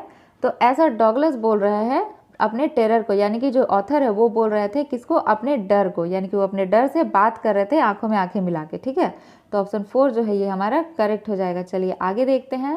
क्वेश्चन नंबर 25 है, this story revolves around home. ठीक है, देखिए इसमें बोल रहा है कि ये जो द रैट रेस जो स्टोरी है ना, ये किसके इर्द गिर्द घूमता है। देखिए ये घूमता है around peddler, the rat race seller के इर्द गिर्द, यानी कि एक चूहेदानी बेचने वाला एक फेरी वाला होता है, उसी के इर्द गिर्द ये द रैट रेस जो स्टोरी है ये घूम रहा है। तो ऑप्शन 4 जो है ये हमारा करेक्ट हो जाएगा। चलिए अगला देखते हैं। Who used to make rat traps. ठीक है, कौन रैट ट्रैप्स बनाता था। तो वो था पेडलर। ठीक है, तो पेडलर जो है यानी कि जो फेरी वाला है वो रैट ट्रैप्स बनाता था। तो ऑप्शन 4 हमारा करेक्ट हो जाएगा। नेक्स्ट क्वेश्चन देखते हैं। The vagabond compared the whole world to a, यानी कि जो रैट ट्रैप सेलर था, ठीक है, जो फेरी वाला था, वो पूरे वर्ल्ड को किससे कंपेयर करता है। तो पूरे वर्ल्ड को रैट ट्रैप यानी कि चूहेदानी से कंपेयर करता है। ठीक है, कि ये जो पूरा दुनिया है ये एक चूहेदानी की तरह है जो कि हम लोग को बहुत अच्छा चीज़ ऑफर करती है और हम लोग इसमें इस चक्कर में इसके जाल में फंसते जाते हैं। ठीक है, तो ऑप्शन 4 करेक्ट होगा। चलिए नेक्स्ट देखते हैं। क्वेश्चन नंबर 28 है, whom did M Hamel blame for not sending students to school. जो एम हैमिल है वो किसको ब्लेम करते हैं, किसको दोष देते हैं बच्चों को स्कूल ना भेजने के लिए, तो वो पेरेंट्स को दोष देते हैं। ठीक है, कि आप लोग थोड़े से पैसे कमाने के लिए बच्चों को काम पे लगा देते थे, खेतों में लगा देते थे, और इस वजह से जो है आप वो लोग स्कूल नहीं भेजते थे और वो लोग अपना लैंग्वेज यानी कि फ्रेंच लैंग्वेज नहीं सीख पाए। तो ऑप्शन 1 जो है ये हमारा करेक्ट हो जाएगा। चलिए अगला देखते हैं। क्वेश्चन नंबर 29 है what made Franz forget M Hamel's ruler and crankiness, यानी कि ऐसा क्या होता है जिससे कि जो फ्रांस है वो एम हैमिल के रूलर और क्रैंकनेस बिहेवियर को भूल जाता है। तो जब फ्रांस को पता चलता है कि एम हैमिल जो है वो हमेशा के लिए इस स्कूल को छोड़कर जा रहे हैं, ठीक है, तो ये सुनकर वो एकदम चौंक जाता है और फिर वो एम हैमिल का सारा गुस्सा, उनका सारा डांटना सब कुछ भूल जाता है।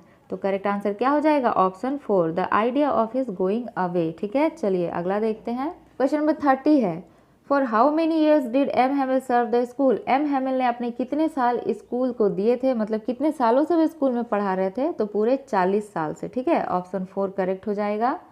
नेक्स्ट है which country is famous for glass bangles, glass bangles बनाने के लिए कौन सा कंट्री जो है वो फेमस है, तो वो है फिरोजाबाद। ठीक है, तो ऑप्शन 3 करेक्ट हो जाएगा। उसके बाद है what does Mukesh want to become, Mukesh जो है वो क्या बनना चाहता है, तो मुकेश बनना चाहता है एक मोटर मैकेनिक। तो ऑप्शन 4 जो है ये हमारा करेक्ट आंसर हो जाएगा। चलिए आगे देखते हैं। नेक्स्ट क्वेश्चन है why did Saheb and his family come to India, Saheb और उसका फैमिली इंडिया क्यों आ गया था ढाका छोड़कर? क्योंकि storms destroyed their homes and field, मतलब जो तूफान जो आया था ना उससे उसका घर और वहाँ का जो मैदान है सब कुछ तबाह हो गया था, इसीलिए वो लोग को ढाका से इंडिया आना पड़ा। तो ऑप्शन 4 जो है ये हमारा करेक्ट हो जाएगा। चलिए आगे देखते हैं। नेक्स्ट है after being haunted by fear for many years Douglas decided to learn to swim, he took the help of, मतलब बहुत साल डरने के बाद फाइनली जो डगलस है यानी कि जो ऑथर है वो स्विमिंग करने का, तैराकी सीखने का डिसाइड करते हैं। तो क्या करते हैं, वो एक इंस्ट्रक्टर का हेल्प लेते हैं। ठीक है, यानी कि ऑप्शन 4 जो है ये हमारा करेक्ट होगा। चलिए आगे देखते हैं। नेक्स्ट है what is the message of the lesson deep water, deep water जो है ये हम लोग को क्या मैसेज देती है? देखिए इसका आंसर हो जाएगा to overcome one's fear, all terror and fears are psychological, we can overcome and conquer it, all of the above, यानी कि हम लोग चाहे तो अपने डर को एकदम अपने काबू में कर सकते हैं। ये जो डर है ये कोई भी फिजिकल नहीं होता है, ये साइकोलॉजिकल होता है, यानी कि बस हम लोग का माइंड में ये डर रहता है। ठीक है, और हम लोग चाहें तो उस डर को बिल्कुल अपने काबू में कर सकते हैं और उस डर से जीत सकते हैं। तो ऑप्शन 4 जो है यानी कि ऑल द अबव ये इसका आंसर हो जाएगा। चलिए नेक्स्ट देखते हैं। क्वेश्चन नंबर 36 है when all efforts closed we fell drowsy and crossed to oblivion. ठीक है, from where these lines are taken, तो ये कहाँ से लिया गया है, किस चैप्टर से? तो ये लिया गया है डीप वाटर से, यानी कि ऑप्शन 1 जो है ये हमारा करेक्ट हो जाएगा। नेक्स्ट क्वेश्चन है where did the misadventure took place, यानी कि जो मिस एडवेंचर है वो कहाँ पे हुआ था, जो दुर्घटना है वो कहाँ हुआ था? वो हुआ था YMCA के पुल में। तो ऑप्शन 1 जो है ये हमारा करेक्ट हो जाएगा। चलिए आगे देखते हैं। क्वेश्चन नंबर 38 है who offer shelter to the peddler, peddler को शेल्टर कौन देता है? तो वो रहता है एक ओल्ड मैन। ठीक है, यानी कि एक बूढ़ा आदमी रहता है। तो ऑप्शन 4 जो है ये हमारा करेक्ट हो जाएगा। चलिए आगे बढ़ते हैं। नेक्स्ट है how did old man treat the peddler, जो ओल्ड मैन है वो पैडलर को यानी कि फेरी वाले को जो कि चूहेदानी बेचता है उसको वो कैसे ट्रीट करता है वो बूढ़ा आदमी? तो देखिए वो उसको ट्रीट करता है एकदम फ्रेंडली। ठीक है, वो बहुत अच्छे से उसको ट्रीट करता है एकदम फ्रेंडली मैनर में। तो ऑप्शन 3 जो है ये हमारा करेक्ट हो जाएगा। चलिए नेक्स्ट देखते हैं। क्वेश्चन नंबर 40 है the old man had received a payment of, यानी कि जो ओल्ड मैन है वो कितना पेमेंट रिसीव हुआ था उसको, मतलब कितना पैसा कमाया था वो? तो वो कमाया था 30 क्रोनर्स। ठीक है, तो ऑप्शन 2 जो है ये हमारा करेक्ट हो जाएगा। चलिए आगे देखते हैं। क्वेश्चन नंबर 41 है why did the villagers come to meet M Hamel in the school. ठीक है, जो विलेजर्स थे वो लोग एम हैमिल से मिलने क्यों आए थे स्कूल में? तो इसका आंसर हो जाएगा टू शो ग्रेटिट्यूड, यानी कि वो उनके लिए अपने आभार को प्रकट करना चाहते थे। ठीक है, तो ऑप्शन 4 जो है ये हमारा करेक्ट हो जाएगा। आगे बढ़ते हैं। अगला क्वेश्चन है what was Franz expected to be prepared for at school that day, मतलब फ्रांस को उस दिन होमवर्क क्या दिया गया था? तो उसको पार्टिसिपल्स पे होमवर्क दिया गया था। तो ऑप्शन 4 जो है ये हमारा करेक्ट हो जाएगा। अगला क्वेश्चन है what did France notice that was unusual that day. उस दिन फ्रांस जो है वो क्या नोटिस करता है स्कूल में, तो वो नोटिस करता है कि पूरे स्कूल में एकदम शांति है। तो इसका आंसर हो जाएगा क्वाइटनेस इन द स्कूल, यानी कि ऑप्शन 1। ठीक है, चलिए अगला देखते हैं। नेक्स्ट है what had been put up on the bulletin board that day. उस दिन बुलेटिन बोर्ड पे क्या खबर आया था, तो वो था टीच ओनली जर्मन, यानी कि अब से फ्रांस में सिर्फ और सिर्फ जर्मन पढ़ाया जाएगा। तो ऑप्शन 3 जो है ये हमारा करेक्ट हो जाएगा। नेक्स्ट क्वेश्चन है वेयर डज साहेब लीव। साहेब कहाँ रहता था, तो वो रहता था दिल्ली के सीमापुरी इलाके में। तो ऑप्शन 1 जो है ये हमारा करेक्ट होगा। नेक्स्ट है which is the centre of India's glass blowing industry. India's glass blowing industry का जो सेंटर है वो कौन सा है, वो है फिरोजाबाद। ठीक है, तो ऑप्शन 4 जो है ये करेक्ट हो जाएगा। क्वेश्चन नंबर 47 है in what kind of house does Mukesh live. Mukesh किस तरह के हाउस में रहता था, किस तरह के घर में रहता था, तो मुकेश जो है वो रहता था अ हाफ बिल्ट हट, यानी कि एक छोटा मोटा झोपड़ी था जो कि पूरा तैयार भी नहीं था। ठीक है, वो पूरा प्रॉपर घर भी नहीं था और उसमें वो रहता था, आधा बना बनाया घर था वो। तो ऑप्शन 3 करेक्ट हो जाएगा। नेक्स्ट देखते हैं। क्वेश्चन नंबर 48 है what does the title lost spring symbolise. ये टाइटल क्या सिंबलाइज करता है, तो देखिए ये छोटे छोटे बच्चों का जो खोया हुआ बचपन है ना उसको सिंबलाइज करता है। यानी जब बच्चों को बाल मजदूरी करना पड़ता है तो उनसे उनका बचपन जो है वो छिन जाता है। ठीक है, इसीलिए इसको क्या सिंबलाइज किया गया है, लॉस्ट ब्लूमिंग चाइल्डहुड, यानी कि खोया हुआ बचपन। तो ऑप्शन 1 करेक्ट हो जाएगा। नेक्स्ट देखते हैं। नेक्स्ट है the water in the pool had a. ठीक है, जो पूल में जो वाटर था उसका कलर कैसा था, मतलब वो किस टाइप का दिखता था, तो था डर्टी येलो टिंग। ठीक है, मतलब हल्के पीले रंग का, मतलब गंदे पीले रंग का दिखाई दे रहा था। तो ऑप्शन 1 करेक्ट हो जाएगा। नेक्स्ट देखते हैं। क्वेश्चन 50 है all we have to fear is fear itself. The following line is taken from which story. तो ये लिया गया है डीप वाटर से। तो ऑप्शन 4 जो है ये हमारा करेक्ट हो जाएगा। नेक्स्ट है at which age Douglas developed aversion to the water. मतलब किस एज में जो डॉगलस है, जो ऑथर है, उनका डर हो जाता है पानी से। तो वो उस टाइम पे थे 3 से 4 साल के थे। ठीक है, और उसी टाइम पे वो कैलिफोर्निया के बीच में गए हुए थे। तो ऑप्शन 3 जो है ये हमारा करेक्ट हो जाएगा। चलिए अगला देखते हैं। नेक्स्ट है how much money had the peddler stolen from old man. जो पैडलर है, जो फेरी वाला है, वो ओल्ड मैन से कितने पैसे चुरा लेता है, तो वो था 30 क्रोनॉर्स, यानी कि ऑप्शन 4। चलिए अगला देखते हैं। नेक्स्ट है why did the peddler not reveal his true identity. जो पैडलर है वो अपना ट्रू आइडेंटिटी क्यों नहीं रिवील करता था, देखिए क्योंकि वो चूहेदानी तो बेचता था लेकिन साथ साथ में वो छोटी मोटी चोरियां भी किया करता था। ठीक है, क्योंकि चूहेदानी बेचकर उसका जो दिनचर्या है ना वो नहीं गुजरता था, क्योंकि उससे उसको प्रॉपर खाना वगैरह नहीं मिल पाता था। तो इसीलिए उसके लिए उसको छोटा मोटा चोरी करना पड़ता था और इसी वजह से वो अपना ट्रू आइडेंटिटी जो है उसको छुपा कर रखता था। तो ऑप्शन 3 यानी कि in the greed of getting money, money के लालच में। ठीक है, इसीलिए वो अपना ट्रू आइडेंटिटी को छुपाता था। नेक्स्ट क्वेश्चन है the Name of the iron masters daughter was. जो आयरन मास्टर है उसकी बेटी का नाम क्या था, उसकी बेटी का नाम था एडला विलमेंसन। ठीक है, इसको याद रखिएगा, क्या नाम था, एडला विलमेंसन। चलिए नेक्स्ट देखते हैं। अगला है expression thunder clap in the lesson means. Thunder clap इसका मतलब क्या है लेसन में, इसका मतलब है स्टार्टलिंग एंड अनएक्सपेक्टेड। ठीक है, तो ऑप्शन 3 जो है ये करेक्ट हो जाएगा। चलिए नेक्स्ट देखते हैं। What was there in front of the bulletin board. Bulletin board के सामने क्या था, तो बुलेटिन बोर्ड के सामने बहुत ज़्यादा भीड़ लगा हुआ था। ठीक है, तो क्या हो जाएगा आंसर, बहुत ज़्यादा क्राउड था, यानी कि ऑप्शन 4। क्वेश्चन नंबर 57 है what are the hazards of working in glass factory. Glass factory में यानी कि कांच की चूड़ियाँ बनाने का जो फैक्ट्री है उसमें काम करने का क्या क्या नुकसान है। देखिए इसका हो जाएगा ऑप्शन 1 पुअर हेल्थ, ऑप्शन 2 है इम्पेयर्ड विजन, ऑप्शन 3 है मिजरेबल लाइफ, और करेक्ट आंसर हो जाएगा ऑल ऑफ दिस। ठीक है, इससे हेल्थ भी खराब होता है, जो आंखों की रोशनी है वो कम हो जाती है, और जो ज़िंदगी है ना वो बहुत बदतर रहता है। ठीक है, तो ऑप्शन 4 इसका करेक्ट हो जाएगा। चलिए आगे बढ़ते हैं। नेक्स्ट है is your school ready, who asked this question. क्या आपका स्कूल रेडी हो गया, ये कौन पूछता है, ये पूछता है साहेब। किससे पूछता है, लेखिका से पूछता है। ठीक है, तो ऑप्शन 4 जो है ये करेक्ट हो जाएगा। चलिए अगला देखते हैं। 59 है the rag picker have no identity but they have. देखिए रैग पिकर्स यानी कि जो कचरा चुनने वाले होते हैं उनके पास आइडेंटिटी नहीं होता है किसी तरह का, लेकिन उनके पास क्या होता है, तो उनके पास होता है राशन कार्ड्स, ठीक है, उनके पास राशन कार्ड्स होते हैं जिससे कि वो अपने लिए 2 टाइम का खाना जुगाड़ कर सके, ठीक है। नेक्स्ट है how did Douglas learn swimming. जो डगलस है वो स्विमिंग कैसे सीखता है, तो वो स्विमिंग सीखता है ही इंगेज एन इंस्ट्रक्टर, मतलब वो एक इंस्ट्रक्टर रखता है ताकि वो अच्छे से उसको स्विमिंग सिखा सके। तो ऑप्शन 1 जो है ये करेक्ट हो जाएगा। चलिए आगे देखते हैं।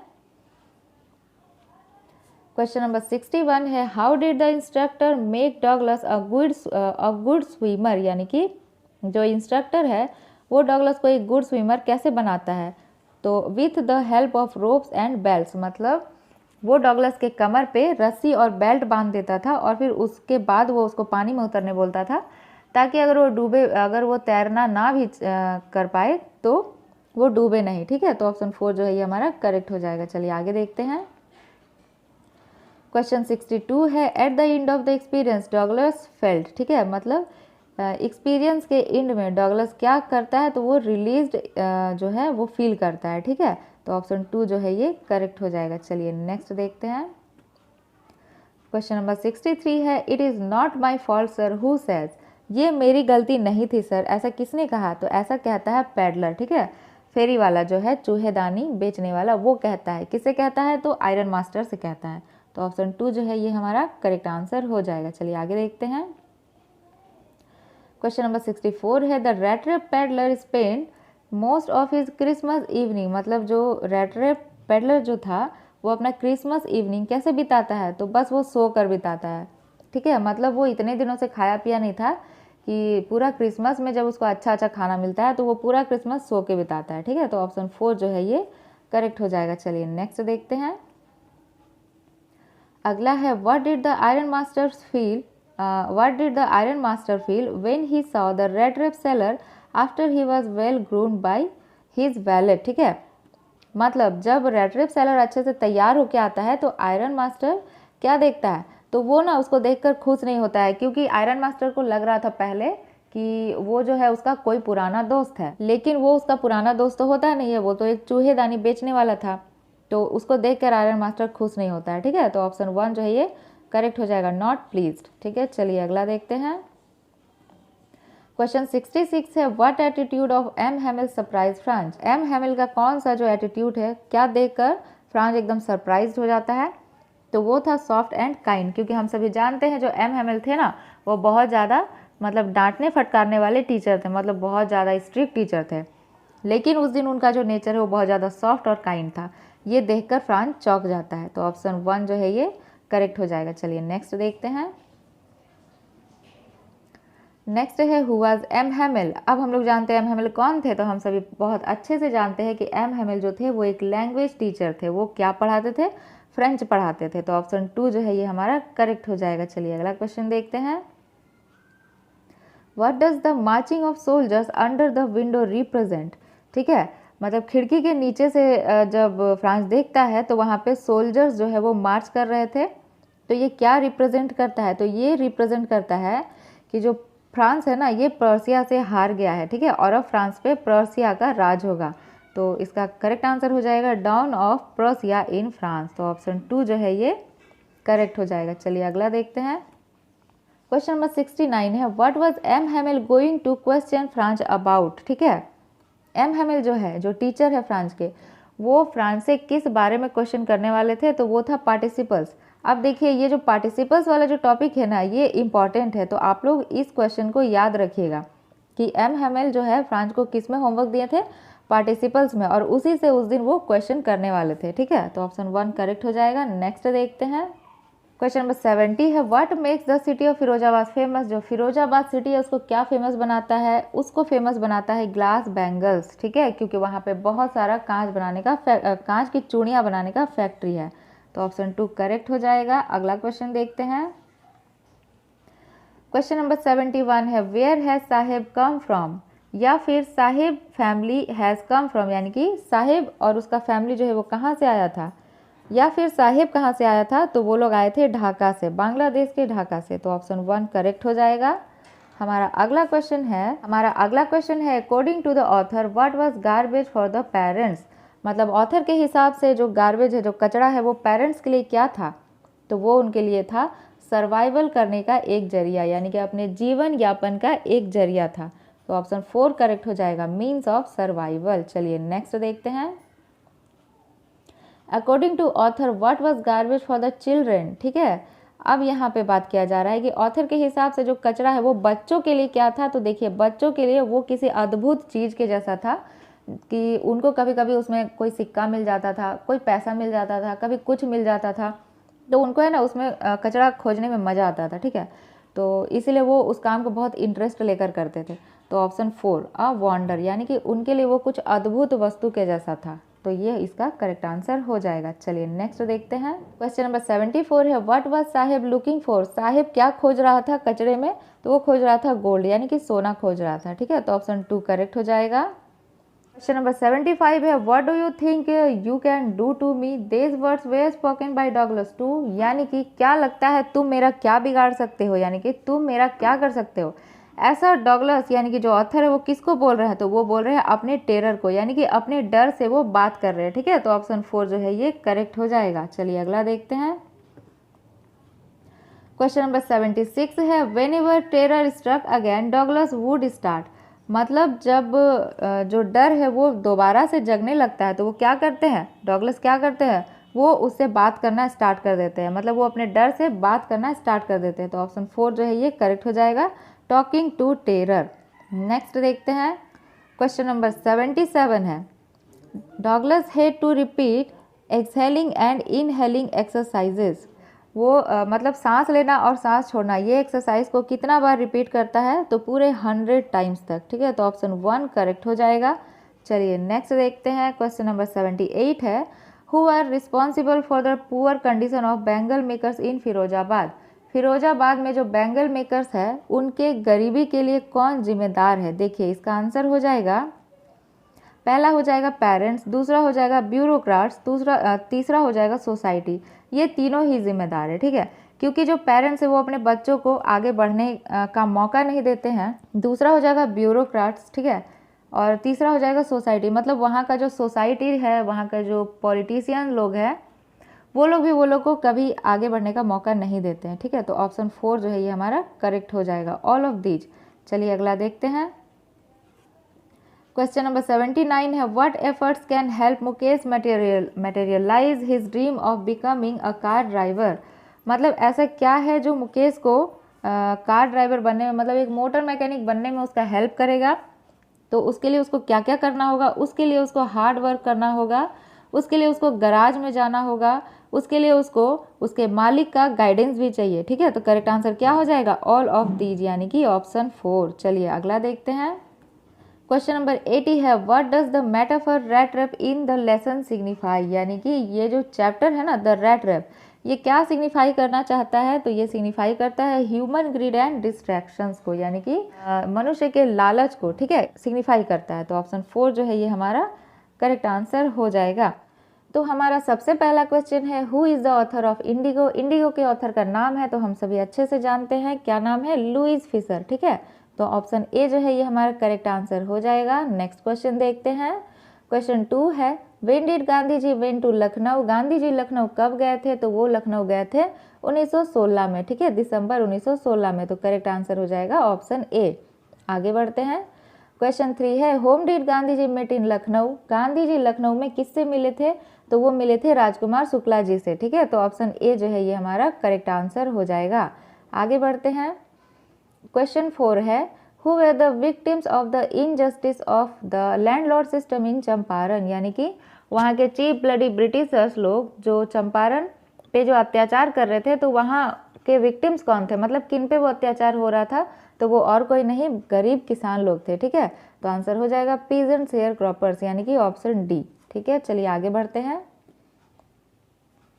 क्वेश्चन 5 है, why did Gandhi chide the lawyers of Muzaffarpur. Gandhi ji ने मुजफ्फरपुर के लॉयर्स को क्यों डांटा। ठीक है, देखिए वो लोग क्या कर रहे थे ना, एक तो चंपारण के जो किसान लोग थे वो लोग ऑलरेडी बहुत ज़्यादा गरीब थे, एक तो वो लोग पे अत्याचार भी हो रहा था, और वो लोग से ये मुजफ्फरपुर के लॉयर्स लोग केस लड़ने के लिए बहुत ज़्यादा फीस लिया करते थे। ठीक है, इसीलिए गांधी जी वो लोग को डांटते हैं। तो ऑप्शन ए और बी दोनों इसका करेक्ट हो जाएगा। They collected big fees from the poor share croppers और वो लोग उनके साथ अच्छा बिहेवियर भी नहीं रखते थे। दे वेयर इनह्यूमन टू देम, ठीक है। तो ऑप्शन डी जो है ये करेक्ट हो जाएगा। आगे देखते हैं। क्वेश्चन 6 है what was the percentage of refund to the farmers fixed, मतलब फार्मर्स को, वहाँ के किसानों को जो रिफंड बोला गया देने के लिए, तो वो कितना परसेंट था, तो वो था 25%, ठीक है। तो ऑप्शन ए इसका करेक्ट हो जाएगा। चलिए नेक्स्ट देखते हैं। क्वेश्चन 7 है where is Champaran situated, Champaran कहाँ है, तो हम सभी जानते हैं चंपारण कहाँ है, चंपारण है बिहार में। तो ऑप्शन डी करेक्ट हो जाएगा। क्वेश्चन नंबर 8 है what did the servants of Rajendra Prasad consider Gandhi ji, Gandhi ji को राजेंद्र प्रसाद के जो नौकर लोग हैं वो लोग क्या समझ लेते हैं, वो लोग गांधी जी को अनटचेबल समझ लेते हैं, यानी कि अछूत समझ लेते हैं, ठीक है। तो ऑप्शन ए करेक्ट हो जाएगा। चलिए आगे बढ़ते हैं। क्वेश्चन नंबर 9 है who was describe as being resolute, यानी कि इस चैप्टर में दृढ़ निश्चयी के जैसा किसको बताया गया है, तो वो है राजकुमार शुक्ला जी, क्योंकि किसानों पे जो अत्याचार हो रहा था तो यही उनके लिए गए थे गांधी जी से मिलने और उनसे हेल्प मांगने के लिए, ठीक है। तो ऑप्शन सी जो है ये हमारा करेक्ट आंसर हो जाएगा। आगे देखते हैं। क्वेश्चन 10 है which crop was produced in Champaran, किस प्लांट का खेती किया जा रहा था, तो वो था इंडिगो यानी कि नील, ठीक है, इसको याद रखिएगा। चलिए आगे बढ़ते हैं। क्वेश्चन नंबर 11 है who is the author of poets and pancakes, इस चैप्टर के ऑथर का नाम क्या है, तो हम सभी जानते हैं क्या नाम है, अशोक मित्रन, ठीक है। तो ऑप्शन ए जो है ये हमारा करेक्ट आंसर हो जाएगा। आगे देखते हैं। क्वेश्चन 12 है when was Gemini studio setup, Gemini studio जो है ये कहाँ पे कब का सेटअप किया हुआ है, तो ये है 1940, ठीक है। तो ऑप्शन डी जो है ये हमारा करेक्ट हो जाएगा। क्वेश्चन नंबर 13 है what was the brand name of the makeup material that Gemini Studio bought, मतलब जो मेकअप मटेरियल जेमिनी स्टूडियो खरीदता था उस ब्रांड का नाम क्या था, तो उस ब्रांड का नाम था पेनकेक्स, ठीक है। इसीलिए चैप्टर का भी नाम है पोएट एंड पेनकेक्स, ठीक है। तो ऑप्शन ए जो है ये हमारा करेक्ट आंसर हो जाएगा। चलिए नेक्स्ट देखते हैं। क्वेश्चन 14 है what was Ashok Mitran job in the studio, जो लेखक है अशोक मित्रन इनका जॉब क्या था स्टूडियो में, तो ये क्या क्या करते थे, ये न्यूज़पेपर से जो क्लिप्स होते हैं ना उसको कटिंग करके फाइल्स में स्टोर किया करते थे, ठीक है। तो ये हो जाएगा cut out newspaper clippings on a wide variety of subjects and store them in files, ठीक है, ये हो जाएगा इसका आंसर। क्वेश्चन 15 है who was the founder of Gemini studio, Gemini studio के फाउंडर कौन थे, तो वो थे मिस्टर एस वासन, यानी कि ऑप्शन ए इसका करेक्ट हो जाएगा। अगला देखते हैं। क्वेश्चन 16 है what has been the makeup room compare to, makeup room को किससे कंपेयर किया गया है, तो उसको कंपेयर किया गया है एक सैलून से, ठीक है, यानी कि हेयर कटिंग सैलून। तो ऑप्शन डी जो है ये हमारा करेक्ट हो जाएगा। चलिए अगला देखते हैं। क्वेश्चन नंबर 17 है who was the English man, जो वहाँ पे आया था ना इंग्लिश मैन वो कौन था, तो वो थे Stephen Spender, editor of a British periodical the Encounter, ठीक है, इसके वो एडिटर थे, ठीक है। तो ऑप्शन डी जो है ये हमारा करेक्ट हो जाएगा। अगला देखते हैं। क्वेश्चन नंबर 18 है why did he visit the studio, वो स्टूडियो में क्यों आए थे, वो स्टूडियो में आए थे स्पीच डिलीवर करने के लिए, यानी कि स्पीच देने के लिए। तो ऑप्शन ए जो है ये हमारा करेक्ट हो जाएगा। चलिए अगला देखते हैं। क्वेश्चन नंबर 19 है व्हाट वाज MRA, तो ये MRA आखिर क्या था, ये था the Moral Rearmament Army a counter movement to international communism, ठीक है। तो ऑप्शन बी जो है ये हमारा करेक्ट आंसर हो जाएगा। चलिए अगला देखते हैं। क्वेश्चन नंबर 20 है हु वाज सुब्बूज एनिमी, सुब्बू के जो दुश्मन है, ठीक है, मतलब सुब्बू का जो दुश्मन था उस जेमिनी स्टूडियो में वो कौन था, तो वो और कोई नहीं, वो था the boy in the makeup room, यानी कि इसको चैप्टर में द ऑफिस बॉय के नाम से बताया गया है, ठीक है। तो ऑप्शन डी जो है ये हमारा करेक्ट हो जाएगा। 21 देखते हैं who is the author of the lesson the interview, ये जो द इंटरव्यू है ना इसके ऑथर का नाम क्या है, इसके ऑथर का नाम है क्रिस्टोफर सिल्वेस्टर। तो ऑप्शन बी जो है ये हमारा करेक्ट हो जाएगा। चलिए अगला देखते हैं।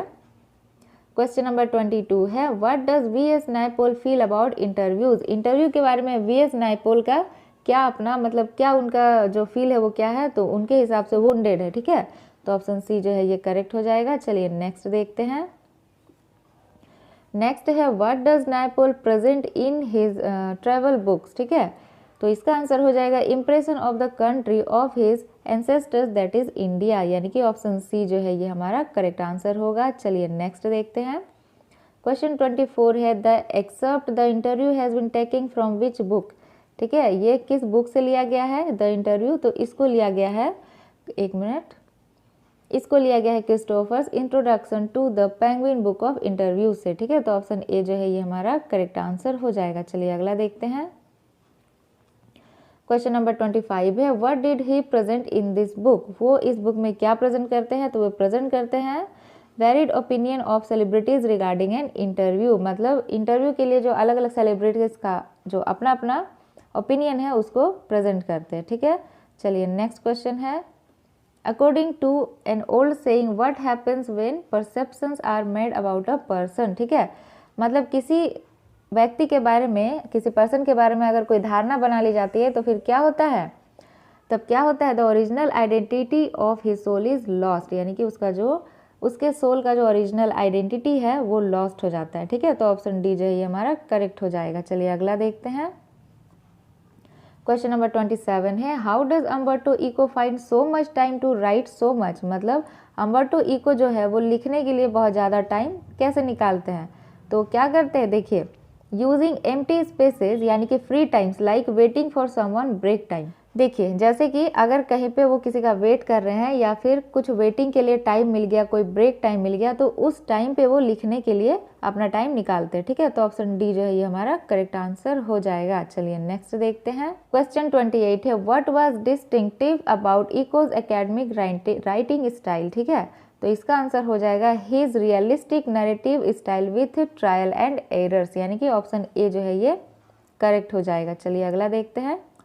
क्वेश्चन नंबर 29 है, what is the reason for huge success of the novel the Name of the Rose, ठीक है। इस नॉवेल के सक्सेस होने के पीछे का रीजन क्या था, तो देखिए ये था मिस्टिक, ये था metaphysics and medieval history period use किया गया था इसमें, और क्या था डिटेक्टिव स्टाइल एंड थियोलॉजी था इसमें, इसीलिए इसका करेक्ट आंसर हो जाएगा ऑप्शन डी, ठीक है। क्वेश्चन नंबर 30 है, what are some of the positive traits of interviews, ठीक है। इसका आंसर हो जाएगा, देखिए brings out the truth and gives vivid impression of contemporaries, helps finding hidden talents और useful medium of communication, और communication का एक useful medium है, और ऑप्शन डी जो है ये है ऑल दीज, तो इसका करेक्ट आंसर हो जाएगा ऑल दीज, ठीक है। चलिए नेक्स्ट क्वेश्चन देखते हैं।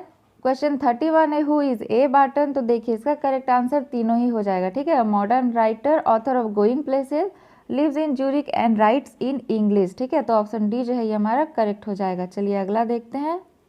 क्वेश्चन 32 है, what theme does Barton explore in this story, तो इसका आंसर हो जाएगा theme of adolescent fantasising and hero worship, यानी कि ऑप्शन बी जो है ये करेक्ट हो जाएगा। चलिए अगला देखते हैं। क्वेश्चन 33 है, what is the significance of the subject discuss in the lesson, ठीक है। इसका सिग्निफिकेंस क्या है, तो ये हो जाएगा immediate relevance to the life of school leavers, ठीक है, यानी कि ऑप्शन सी। क्वेश्चन नंबर 34 है, what is the meaning of the words nosy and gawky, तो इसका मीनिंग हो जाएगा, देखिए नोजी का मीनिंग हो जाएगा इनक्यूसिटिव और गाउकी का मीनिंग हो जाएगा ऑकवर्ड अनगेनली, ठीक है। तो ये हो जाएगा आंसर। नेक्स्ट देखते हैं। क्वेश्चन 35 है, the story going places revolve around home, ये किसके इर्द गिर्द घूमती है, तो ये घूमती है एक टीन एज लड़की सोफी के इर्द गिर्द और उसके फैमिली और फ्रेंड्स के इर्द गिर्द, ठीक है। तो ये आंसर हो जाएगा। क्वेश्चन 36 है, what kind of girl is Sophie, Sophie किस तरह की लड़की है, तो वो एक डे ड्रीमर है, ठीक है, वो सपने दिन में सपने देखने वाली लड़की है, तो ऑप्शन सी करेक्ट हो जाएगा। 37 है, what is Sophie in reality, वो रियलिटी में क्या है, तो रियलिटी में वो एक वर्कर है एक बिस्किट फैक्ट्री में, ठीक है। क्वेश्चन नंबर 38 है, what does Sophie dream about, Sophie का जो ड्रीम है वो क्या है, तो उसका ड्रीम है रिच और सफोसिकेटेड बनना, ठीक है। तो ऑप्शन डी करेक्ट हो जाएगा। क्वेश्चन 39 है, what is the turning point in the story, इस स्टोरी का टर्निंग पॉइंट क्या है, जब वो अपने मन में सोचती है कि वो सबसे फेमस फुटबॉल प्लेयर जो उल्लो के वहाँ का जो फुटबॉल प्लेयर है डेनी कैसी, उससे वो मिली है, ठीक है। ये वो अपने मन में बस सोचती है, तो यही इसका टर्निंग पॉइंट रहता है। ऑप्शन डी करेक्ट हो जाएगा। क्वेश्चन 40 है, what story she make up in front of her brother, ठीक है, वो अपने ब्रदर के आगे क्या कहानी सुनाती है, तो वो बताती है कि Casey will come to meet her, यानी कि जो डेनी केसी है वो उससे मिलने आएगा, ठीक है। तो ऑप्शन डी जो है ये हमारा करेक्ट हो जाएगा। चलिए नेक्स्ट देखते हैं। क्वेश्चन 41 है, why was Gandhi not permitted to draw water from Rajendra Prasad well, ठीक है, गांधी जी को राजेंद्र प्रसाद से के कुएं से पानी क्यों नहीं लेने दिया जाता है, क्योंकि उनके नौकर लोग समझते हैं कि गांधी जी एक अछूत है, ठीक है। तो ऑप्शन ए जो है ये हमारा करेक्ट आंसर हो जाएगा। चलिए नेक्स्ट देखते हैं। क्वेश्चन 42 है, who received Gandhi at Muzaffarpur station. Gandhi ji को रिसीव करने कौन आए थे मुजफ्फरपुर स्टेशन में, तो वो थे JB कृपलानी। तो ऑप्शन बी जो है ये हमारा करेक्ट हो जाएगा। चलिए आगे देखते हैं। क्वेश्चन 43 है, what was the full name of peasant from Champaran. मतलब चंपारण से जो पीजेंट आए थे उनका फुल नेम क्या था, तो उनका पूरा नाम था राजकुमार शुक्ला। ठीक है, तो ऑप्शन ए जो है, सॉरी ऑप्शन बी, ठीक है यहाँ बी होगा, ऑप्शन बी जो है ये हमारा करेक्ट हो जाएगा। चलिए अगला देखते हैं। क्वेश्चन 44 है, where did Gandhi ji stay for 2 days। Gandhi ji 2 दिनों के लिए कहाँ रुकते हैं, तो वो रुकते हैं प्रोफेसर मलकानी के घर पे। ठीक है, तो ऑप्शन डी जो है ये हमारा करेक्ट होगा। नेक्स्ट देखते हैं। क्वेश्चन 45 है, what was the condition of the peasants in Champaran. Champaran में जो गरीब किसान थे उनका कंडीशन क्या था, टेरर स्ट्रिकन एंड ऑप्रेस्ड। ठीक है, वो बहुत ज़्यादा खराब कंडीशन में थे, बहुत ज़्यादा डरे हुए थे। तो ये हो जाएगा करेक्ट आंसर। नेक्स्ट देखते हैं। क्वेश्चन 46 है, why did the British want to peasant to pay compensation. ठीक है, ये ब्लडी चीप ब्रिटिशर्स लोग ऐसा क्यों चाहते थे, क्योंकि देखिए दे गे 15% of land holding the entire Indigo harvest. ठीक है, वो अपने इंडिगो हार्वेस्ट का 15% देते थे और इसी के बदले में वो लोग उनसे पैसा चाहते थे। तो ये हो जाएगा आंसर। नेक्स्ट क्वेश्चन देखते हैं। नेक्स्ट है, why is Champaran famous. Champaran क्यों फेमस है, for the first satyagraha movement in 1917। ठीक है, तो ऑप्शन डी करेक्ट हो जाएगा। चलिए नेक्स्ट देखते हैं। नेक्स्ट है, why did Rajkumar Shukla come to Lucknow and at annual Congress party session. ठीक है, वो क्यों आए थे, देखिए क्योंकि उन लोगों के साथ जो अत्याचार हो रहा था ना उसका कंप्लेन करने के लिए। तो करेक्ट आंसर हो जाएगा to complain against injustice of land law system in Bihar. ठीक है, चलिए अगला देख। क्वेश्चन 49 है, हु वाज राजकुमार शुक्ला। राजकुमार शुक्ला कौन थे, ये बहुत ज़्यादा इंपॉर्टेंट क्वेश्चन है, आप लोग याद रखिएगा। राजकुमार शुक्ला कौन थे, वो एक पुअर पीजेंट यानी कि एक गरीब किसान थे। तो ऑप्शन डी करेक्ट होगा। चलिए नेक्स्ट देखते हैं। क्वेश्चन 50 है, why did Gandhi ji decide to go to Muzaffarpur. वो मुजफ्फरपुर जाने का डिसाइड क्यों करते हैं, देखिए to have detail information of the sharecroppers of Champaran. ठीक है, वो जो चंपारण के शेयर क्रॉपर्स थे उसके उन लोगों के बारे में डिटेल इन्फॉर्मेशन जानने के लिए। तो ऑप्शन ए जो है ये हमारा करेक्ट हो जाएगा। चलिए नेक्स्ट देखते हैं। नेक्स्ट है, at what as echoes book publish. ठीक है, किस एज में इको का बुक पब्लिश किया जाता है, तो वो था जब वो 22 साल के थे। ठीक है, ये करेक्ट हो जाएगा। नेक्स्ट है, at what age did he start writing novels. किस एज से वो नॉवेल्स लिखना स्टार्ट करते हैं, तो इसका आंसर हो जाएगा एट द एज ऑफ 50 यानी कि ऑप्शन डी। ठीक है, चलिए नेक्स्ट देखते हैं। नेक्स्ट है, what does did he use to write novels. वो नॉवेल्स कब लिखते थे, तो वो नॉवेल्स लिखते थे संडे को। ठीक है, तो ऑप्शन डी करेक्ट हो जाएगा। क्वेश्चन नंबर 54 है, why do the celebrities feel embarrassed most often. इसका आंसर हो जाएगा because of question attacks during interviews. ठीक है, तो इसका करेक्ट आंसर ऑप्शन ए हो जाएगा। नेक्स्ट देखते हैं। 55 है, what is the primitive view about being photographed. इसका आंसर हो जाएगा ऑल दिस। ठीक है, option A B C D चारों, सॉरी तीनों, ए बी और सी, यानी कि ऑप्शन डी करेक्ट हो जाएगा। नेक्स्ट देखते हैं। क्वेश्चन 56 है, what do you understand by the expression thumb prints on his wind pipes. ठीक है, इसका आंसर हो जाएगा creating excessive pressure and tension for someone, यानी कि किसी के लिए बहुत ज़्यादा प्रेशर और टेंशन क्रिएट करना। तो ऑप्शन सी जो है ये हमारा करेक्ट हो जाएगा। नेक्स्ट देखते हैं। क्वेश्चन 57 है, what in today's world our main source of information. देखिए अब ये एक इम्पॉर्टेंट क्वेश्चन है। ठीक है, यहाँ पे बोल रहा है ना कि मेन सोर्स क्या है अभी हम लोग का इन्फॉर्मेशन गेन करने का। तो ये चैप्टर जिस टाइम पे लिखा गया था द इंटरव्यू, ठीक है, उस टाइम पे इंटरव्यू ही हुआ करता था, इसलिए इसको फोकस किया गया है। लेकिन हम लोग तो जानते हैं कि आज के डेट में इंफॉर्मेशन इकट्ठा करने का सबसे ज़्यादा बढ़िया जरिया क्या है, वो है हमारा सोशल मीडिया। लेकिन अगर आप लोग को ऑप्शन आए ना सोशल मीडिया का, तो आप लोग को इसमें टिक नहीं करना है। ठीक है, आप लोग को इंटरव्यू में ही टिक करना है, क्योंकि चैप्टर के हिसाब से हम लोग को चलना है। ठीक है, तो ऑप्शन डी जो है ये हमारा करेक्ट हो जाएगा, इंटरव्यूज एंड इंटरैक्शंस। चलिए नेक्स्ट देखते हैं। क्वेश्चन 58 है, word satisfied number 2 test of narration. ठीक है, तो नंबर 2 का जो टेस्ट है नरेशन का वो कैसा है, वो है नॉवेल्स। ठीक है, उपन्यास। तो ऑप्शन डी करेक्ट हो जाएगा। चलिए नेक्स्ट देखते हैं। क्वेश्चन 59 है, what does writing novels on Sunday signify. ये क्या सिग्निफाई करता है, तो ये सिग्निफाई करता है कि उसके कैजुअल जॉब को। ठीक है, तो ऑप्शन सी जो है ये करेक्ट हो जाएगा। नेक्स्ट देखते हैं। क्वेश्चन 60 है, what is an interview. Interview क्या है, a medium of interaction and introspection. ठीक है, तो ऑप्शन डी जो है ये करेक्ट हो जाएगा। अगला देखते हैं। क्वेश्चन 61 है, explain words had to be prized out of him like stones out of a ground. ठीक है, इसको एक्सप्लेन करना है तो ये हो जाएगा it was difficult to get information out of him, मतलब उसके बारे में इंफॉर्मेशन इकट्ठा करना बहुत ज़्यादा डिफिकल्ट था। तो ऑप्शन डी जो है ये हमारा करेक्ट हो जाएगा। चलिए नेक्स्ट देखते हैं। क्वेश्चन 62 है, where is Sophie lost. Sophie कहाँ लॉस्ट हो गई थी, तो वो अपने इमेजिनेशन में लॉस्ट हो गई थी। ठीक है, तो ऑप्शन डी जो है ये हमारा करेक्ट आंसर हो जाएगा। चलिए अगला देखते हैं। क्वेश्चन 63 है, what does Jansie tell Sophie. Sophie को जेंसी क्या बोलती थी, तो वो उसको बोलती थी be sensible and not to big dream. ठीक, ड्रीम बिग। ठीक है, यानी कि प्रैक्टिकल लड़की बनो और ज़्यादा हवा में महल मत बनाओ, मतलब सपने मत देखो ज़्यादा। तो ऑप्शन डी करेक्ट हो जाएगा। नेक्स्ट क्वेश्चन है, why does Jansie discourage Sophie to dream big. मतलब जेंसी सोफी को सपने देखने से मना क्यों करती थी। देखिए, क्योंकि वो जानती थी कि वो लोग के पास ज़्यादा पैसा नहीं है, उसके लिए बहुत ज़्यादा पैसा चाहिए और वो एक प्रैक्टिकल लड़की नहीं है। सोफी जो है वो प्रैक्टिकल लड़की नहीं है और ये सब अनरियलिस्टिक था, मतलब ये सब रियलिस्टिक नहीं था ज़्यादा। ठीक है, इस वजह से वो उसको सपने देखने से मना करती थी। तो ऑप्शन डी करेक्ट हो जाएगा। नेक्स्ट देखते हैं। नेक्स्ट है, what was Sophie's reply to Jansie. तो ऐसे में जब वो उसको सपने देखने से मना करती थी तो सोफी का रिप्लाई क्या होता था, वो बोलती थी she will become an actress और a manager to realise a dream. मतलब वो एक एक्ट्रेस या फिर मैनेजर बनेगी अपने सपने को पूरा करने के लिए। तो ऑप्शन डी करेक्ट हो जाएगा। क्वेश्चन नंबर 66 है, why does she want to be an actress. वो एक एक्ट्रेस क्यों बनना चाहती थी, to earn a lot of money and open a boutique to be famous fashion designer. यानी कि ऑप्शन डी जो है ये करेक्ट हो जाएगा। नेक्स्ट देखते हैं। 67 है, who is Sophie's elder brother. सोफी के बड़े भाई का नाम क्या था, तो उसका नाम था जियोफ। ठीक है, और वो क्या था, एक ट्रेनी मैकेनिक था। नेक्स्ट देखते हैं। What secret did Sophie share with her brother. वो अपने भाई के साथ क्या सीक्रेट शेयर की थी, यही कि वो डेनी केसी से मिलने वाली है या मिली है। ठीक है, तो ऑप्शन सी जो है करेक्ट, ऑप्शन डी जो है ये करेक्ट हो जाएगा। She made Danny Casey a famous footballer.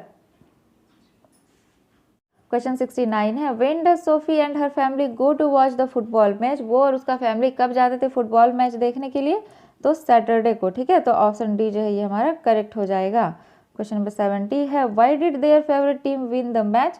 उनका जो फेवरेट टीम था वो मैच कैसे जीत जाता है, क्योंकि उसमें डेनी केसी होता है जो कि बहुत अच्छा फुटबॉलर होता है। ठीक है, तो आंसर क्या हो जाएगा, because of the goal made by Casey. वो गोल करता है जिससे कि मैच जीत जाता है। तो ऑप्शन डी करेक्ट हो जाएगा। चलिए नेक्स्ट देखते हैं। 71 है, who is Sophie's younger brother. सोफी के छोटे भाई का नाम क्या था, तो उसका नाम था डेरेक। यानी कि ऑप्शन डी इसका करेक्ट हो जाएगा। ठीक है, नेक्स्ट क्वेश्चन है, where does Sophie visit to meet Casey in her imagination. वो डेनी केसी से अपने इमेजिनेशन में कहाँ मिलने का प्लान करती है, तो इसका आंसर हो जाएगा a secret place near canal. ठीक है, तो ऑप्शन डी जो है ये हमारा करेक्ट आंसर हो जाएगा। चलिए नेक्स्ट देखते हैं। क्वेश्चन नंबर 73 है, what is Sophie attracted to Danny and does she meet him in reality. वो उससे किस बात से अट्रैक्टेड थी और क्यों मिलना चाहती थी उससे वो। देखिए, क्योंकि he is a heroic footballer and she meets him in imagination only. क्योंकि वो बहुत अच्छा प्लेयर था और वो उसे सिर्फ और सिर्फ इमेजिनेशन में ही मिली थी या मिलती थी। ठीक है, और वो सिर्फ दिन में सपने देखने वाली लड़की थी, वो उसे रियल में नहीं मिली थी कभी। तो ये हो जाएगा आंसर। चलिए नेक्स्ट देखते हैं। नेक्स्ट है, what qualities was Subbu admire for. ठीक है, सुब्बू का क्वालिटी क्या क्या था। देखिए, उसका क्वालिटी था acting, writing, film making skills and the management skills. उसमें ये सारा क्वालिटी था। ठीक है, तो ऑप्शन ए जो है ये हमारा करेक्ट हो जाएगा। क्वेश्चन नंबर 75 है, how was Kothamangalam Subbu treated in the Gemini studio. उसको कैसे ट्रीट किया जाता था, तो उसको बहुत ज़्यादा हाई रिस्पेक्ट दिया जाता था क्योंकि वो बहुत ज़्यादा टैलेंटेड था। ठीक है, तो ऑप्शन डी जो है ये करेक्ट हो जाएगा। नेक्स्ट है, when did MRA visit Madras. MRA जो है ये मद्रास कब आया था, ये आया था 1952 में। ठीक है, नेक्स्ट है, why was Subbu a trouble shooter. क्योंकि of his because of his problem resolving quality. ठीक है, उसका जो प्रॉब्लम सॉल्व करने का जो क्वालिटी था वो बहुत बढ़िया था। ठीक है, तो ऑप्शन डी जो है ये करेक्ट हो जाएगा। नेक्स्ट क्वेश्चन है, who was heading the makeup department. उसको मतलब कौन हेड करता था उसको, तो इसका हो जाएगा a Bengali and later was succeeded by a Maharashtrian, मतलब पहले एक बंगाली उसको लीड करता था और बाद में एक महाराष्ट्रियन। तो ऑप्शन डी इसका करेक्ट हो जाएगा। चलिए नेक्स्ट देखते हैं। क्वेश्चन 79 है, what is the example of national integration in poets and pancakes. ठीक है, इसका एग्जांपल क्या है? तो इसका एग्जांपल हो जाएगा makeup department of Gemini studio. तो आंसर क्या हो जाएगा? ऑप्शन ए। चलिए नेक्स्ट देखते हैं। क्वेश्चन 80 है, the boy in the makeup room was jealous of home. जो मेकअप रूम का जो बॉय था, यानी कि जो ऑफिस बॉय था, वो किससे जेलस होता था? तो सुब्बू से जेलस होता था, क्योंकि Subbu success and his closeness to the boss. ठीक है, सुब्बू का जो सक्सेस था वो बहुत ज़्यादा था और वो बॉस के बहुत ज़्यादा करीब था, इसलिए ऑफिस बॉस से हमेशा जलता था। तो ऑप्शन डी करेक्ट हो जाएगा। चलिए नेक्स्ट देखते हैं। क्वेश्चन 81 है, why did everybody in the studio think of giving some work to the author. Studio में सब ऐसा क्यों सोचते थे कि ऑथर को कुछ काम दो। ठीक है, क्योंकि because of the ideal appearance of his work. ठीक है, क्योंकि उनका जो काम था ना, उसको देख के सबको लगता था कि इनका कोई काम ही नहीं है, मतलब ये कोई काम नहीं करते हैं। ठीक है, तो ऑप्शन ए जो है ये करेक्ट हो जाएगा। क्वेश्चन 82 है, for whom was Gemini Studio making films. किसके लिए जेमिनी स्टूडियो पिक्चर बनाता था?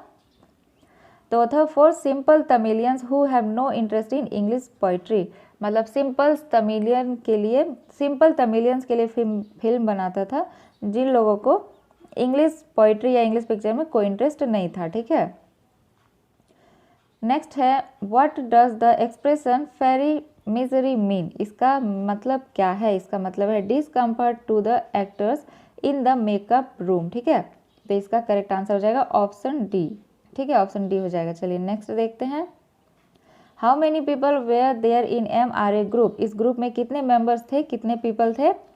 तो टोटल 200 पीपल फ्रॉम 20 नेशनलिटीज़। ठीक है, 20 नेशनलिटीज़ के 200 पीपल जुड़े हुए थे। तो ऑप्शन डी करेक्ट हो जाएगा। नेक्स्ट देखते हैं। नेक्स्ट क्वेश्चन है, who is the poet of this poem. देखिए जो पोएम है ना, ये है माई मदर एट 66। ठीक है, तो इसके पोएट का नाम क्या है? नाम है कमला दास, यानी कि ऑप्शन डी जो है करेक्ट हो जाएगा। नेक्स्ट देखते हैं। क्वेश्चन 86 है, what is her work non for. उनका जो वर्क है वो किसके लिए जाना जाता है? For its originality, versatility and flavour of the soul. ठीक है, तो ऑप्शन ए जो है ये करेक्ट हो जाएगा। क्वेश्चन नंबर 87 है, what does counting up to 12 signify and how will it help. जो लेखक है, जो पोएट है, वो हम लोग को 12 तक काउंट करने क्यों बोलते हैं और ये क्या सिग्निफाई करता है? देखिए इसका आंसर हो जाएगा, ये सिग्निफाई करता है दिन के जो 12 घंटे होते हैं उसको, और एक साल में जो 12 महीने होते हैं उसको। ठीक है, it will help to create peace and harmony, मतलब अगर हम लोग 12 तक गिनेंगे तो वो क्यों ऐसा हम लोग को करना चाहते हैं? क्योंकि इससे जो शांति मिलेगा वो बहुत ज़्यादा अच्छा होगा। ठीक है, तो ऑप्शन डी जो है ये हमारा करेक्ट हो जाएगा। नेक्स्ट है, what is poet's pen name. मतलब पोएट का जो पेन नेम है वो क्या रहता है? वो है पाब्लो नारूदा। ठीक है, तो ऑप्शन डी हो जाएगा करेक्ट। नेक्स्ट देखते हैं। व्हाट इज़ द एसेंस और मैसेज ऑफ द पोएम। इस पोएम का मैसेज क्या है? इस पोएम का मैसेज है introspection and retrospection to be more peaceful and be harmony. ठीक है, तो ऑप्शन ए जो है ये करेक्ट हो जाएगा। लास्ट क्वेश्चन है, what does the poet feel is needed to be at peace. ठीक है, तो इसका आंसर हो जाएगा सोल सर्चिंग, यानी कि ऑप्शन डी। और इसी के साथ हमारा ये कंप्लीट हो गया है। आई होप आप सभी को वीडियो पसंद आया हो। वीडियो को लाइक कीजिए, शेयर कीजिए, चैनल को सब्सक्राइब करके बेल आइकन जरूर हिट करिए, ताकि ऐसे और भी इंपॉर्टेंट वीडियोस की नोटिफिकेशंस हमेशा आप तक पहुंचती रहे। जल्दी मिलते हैं नेक्स्ट वीडियो में। जय हिंद।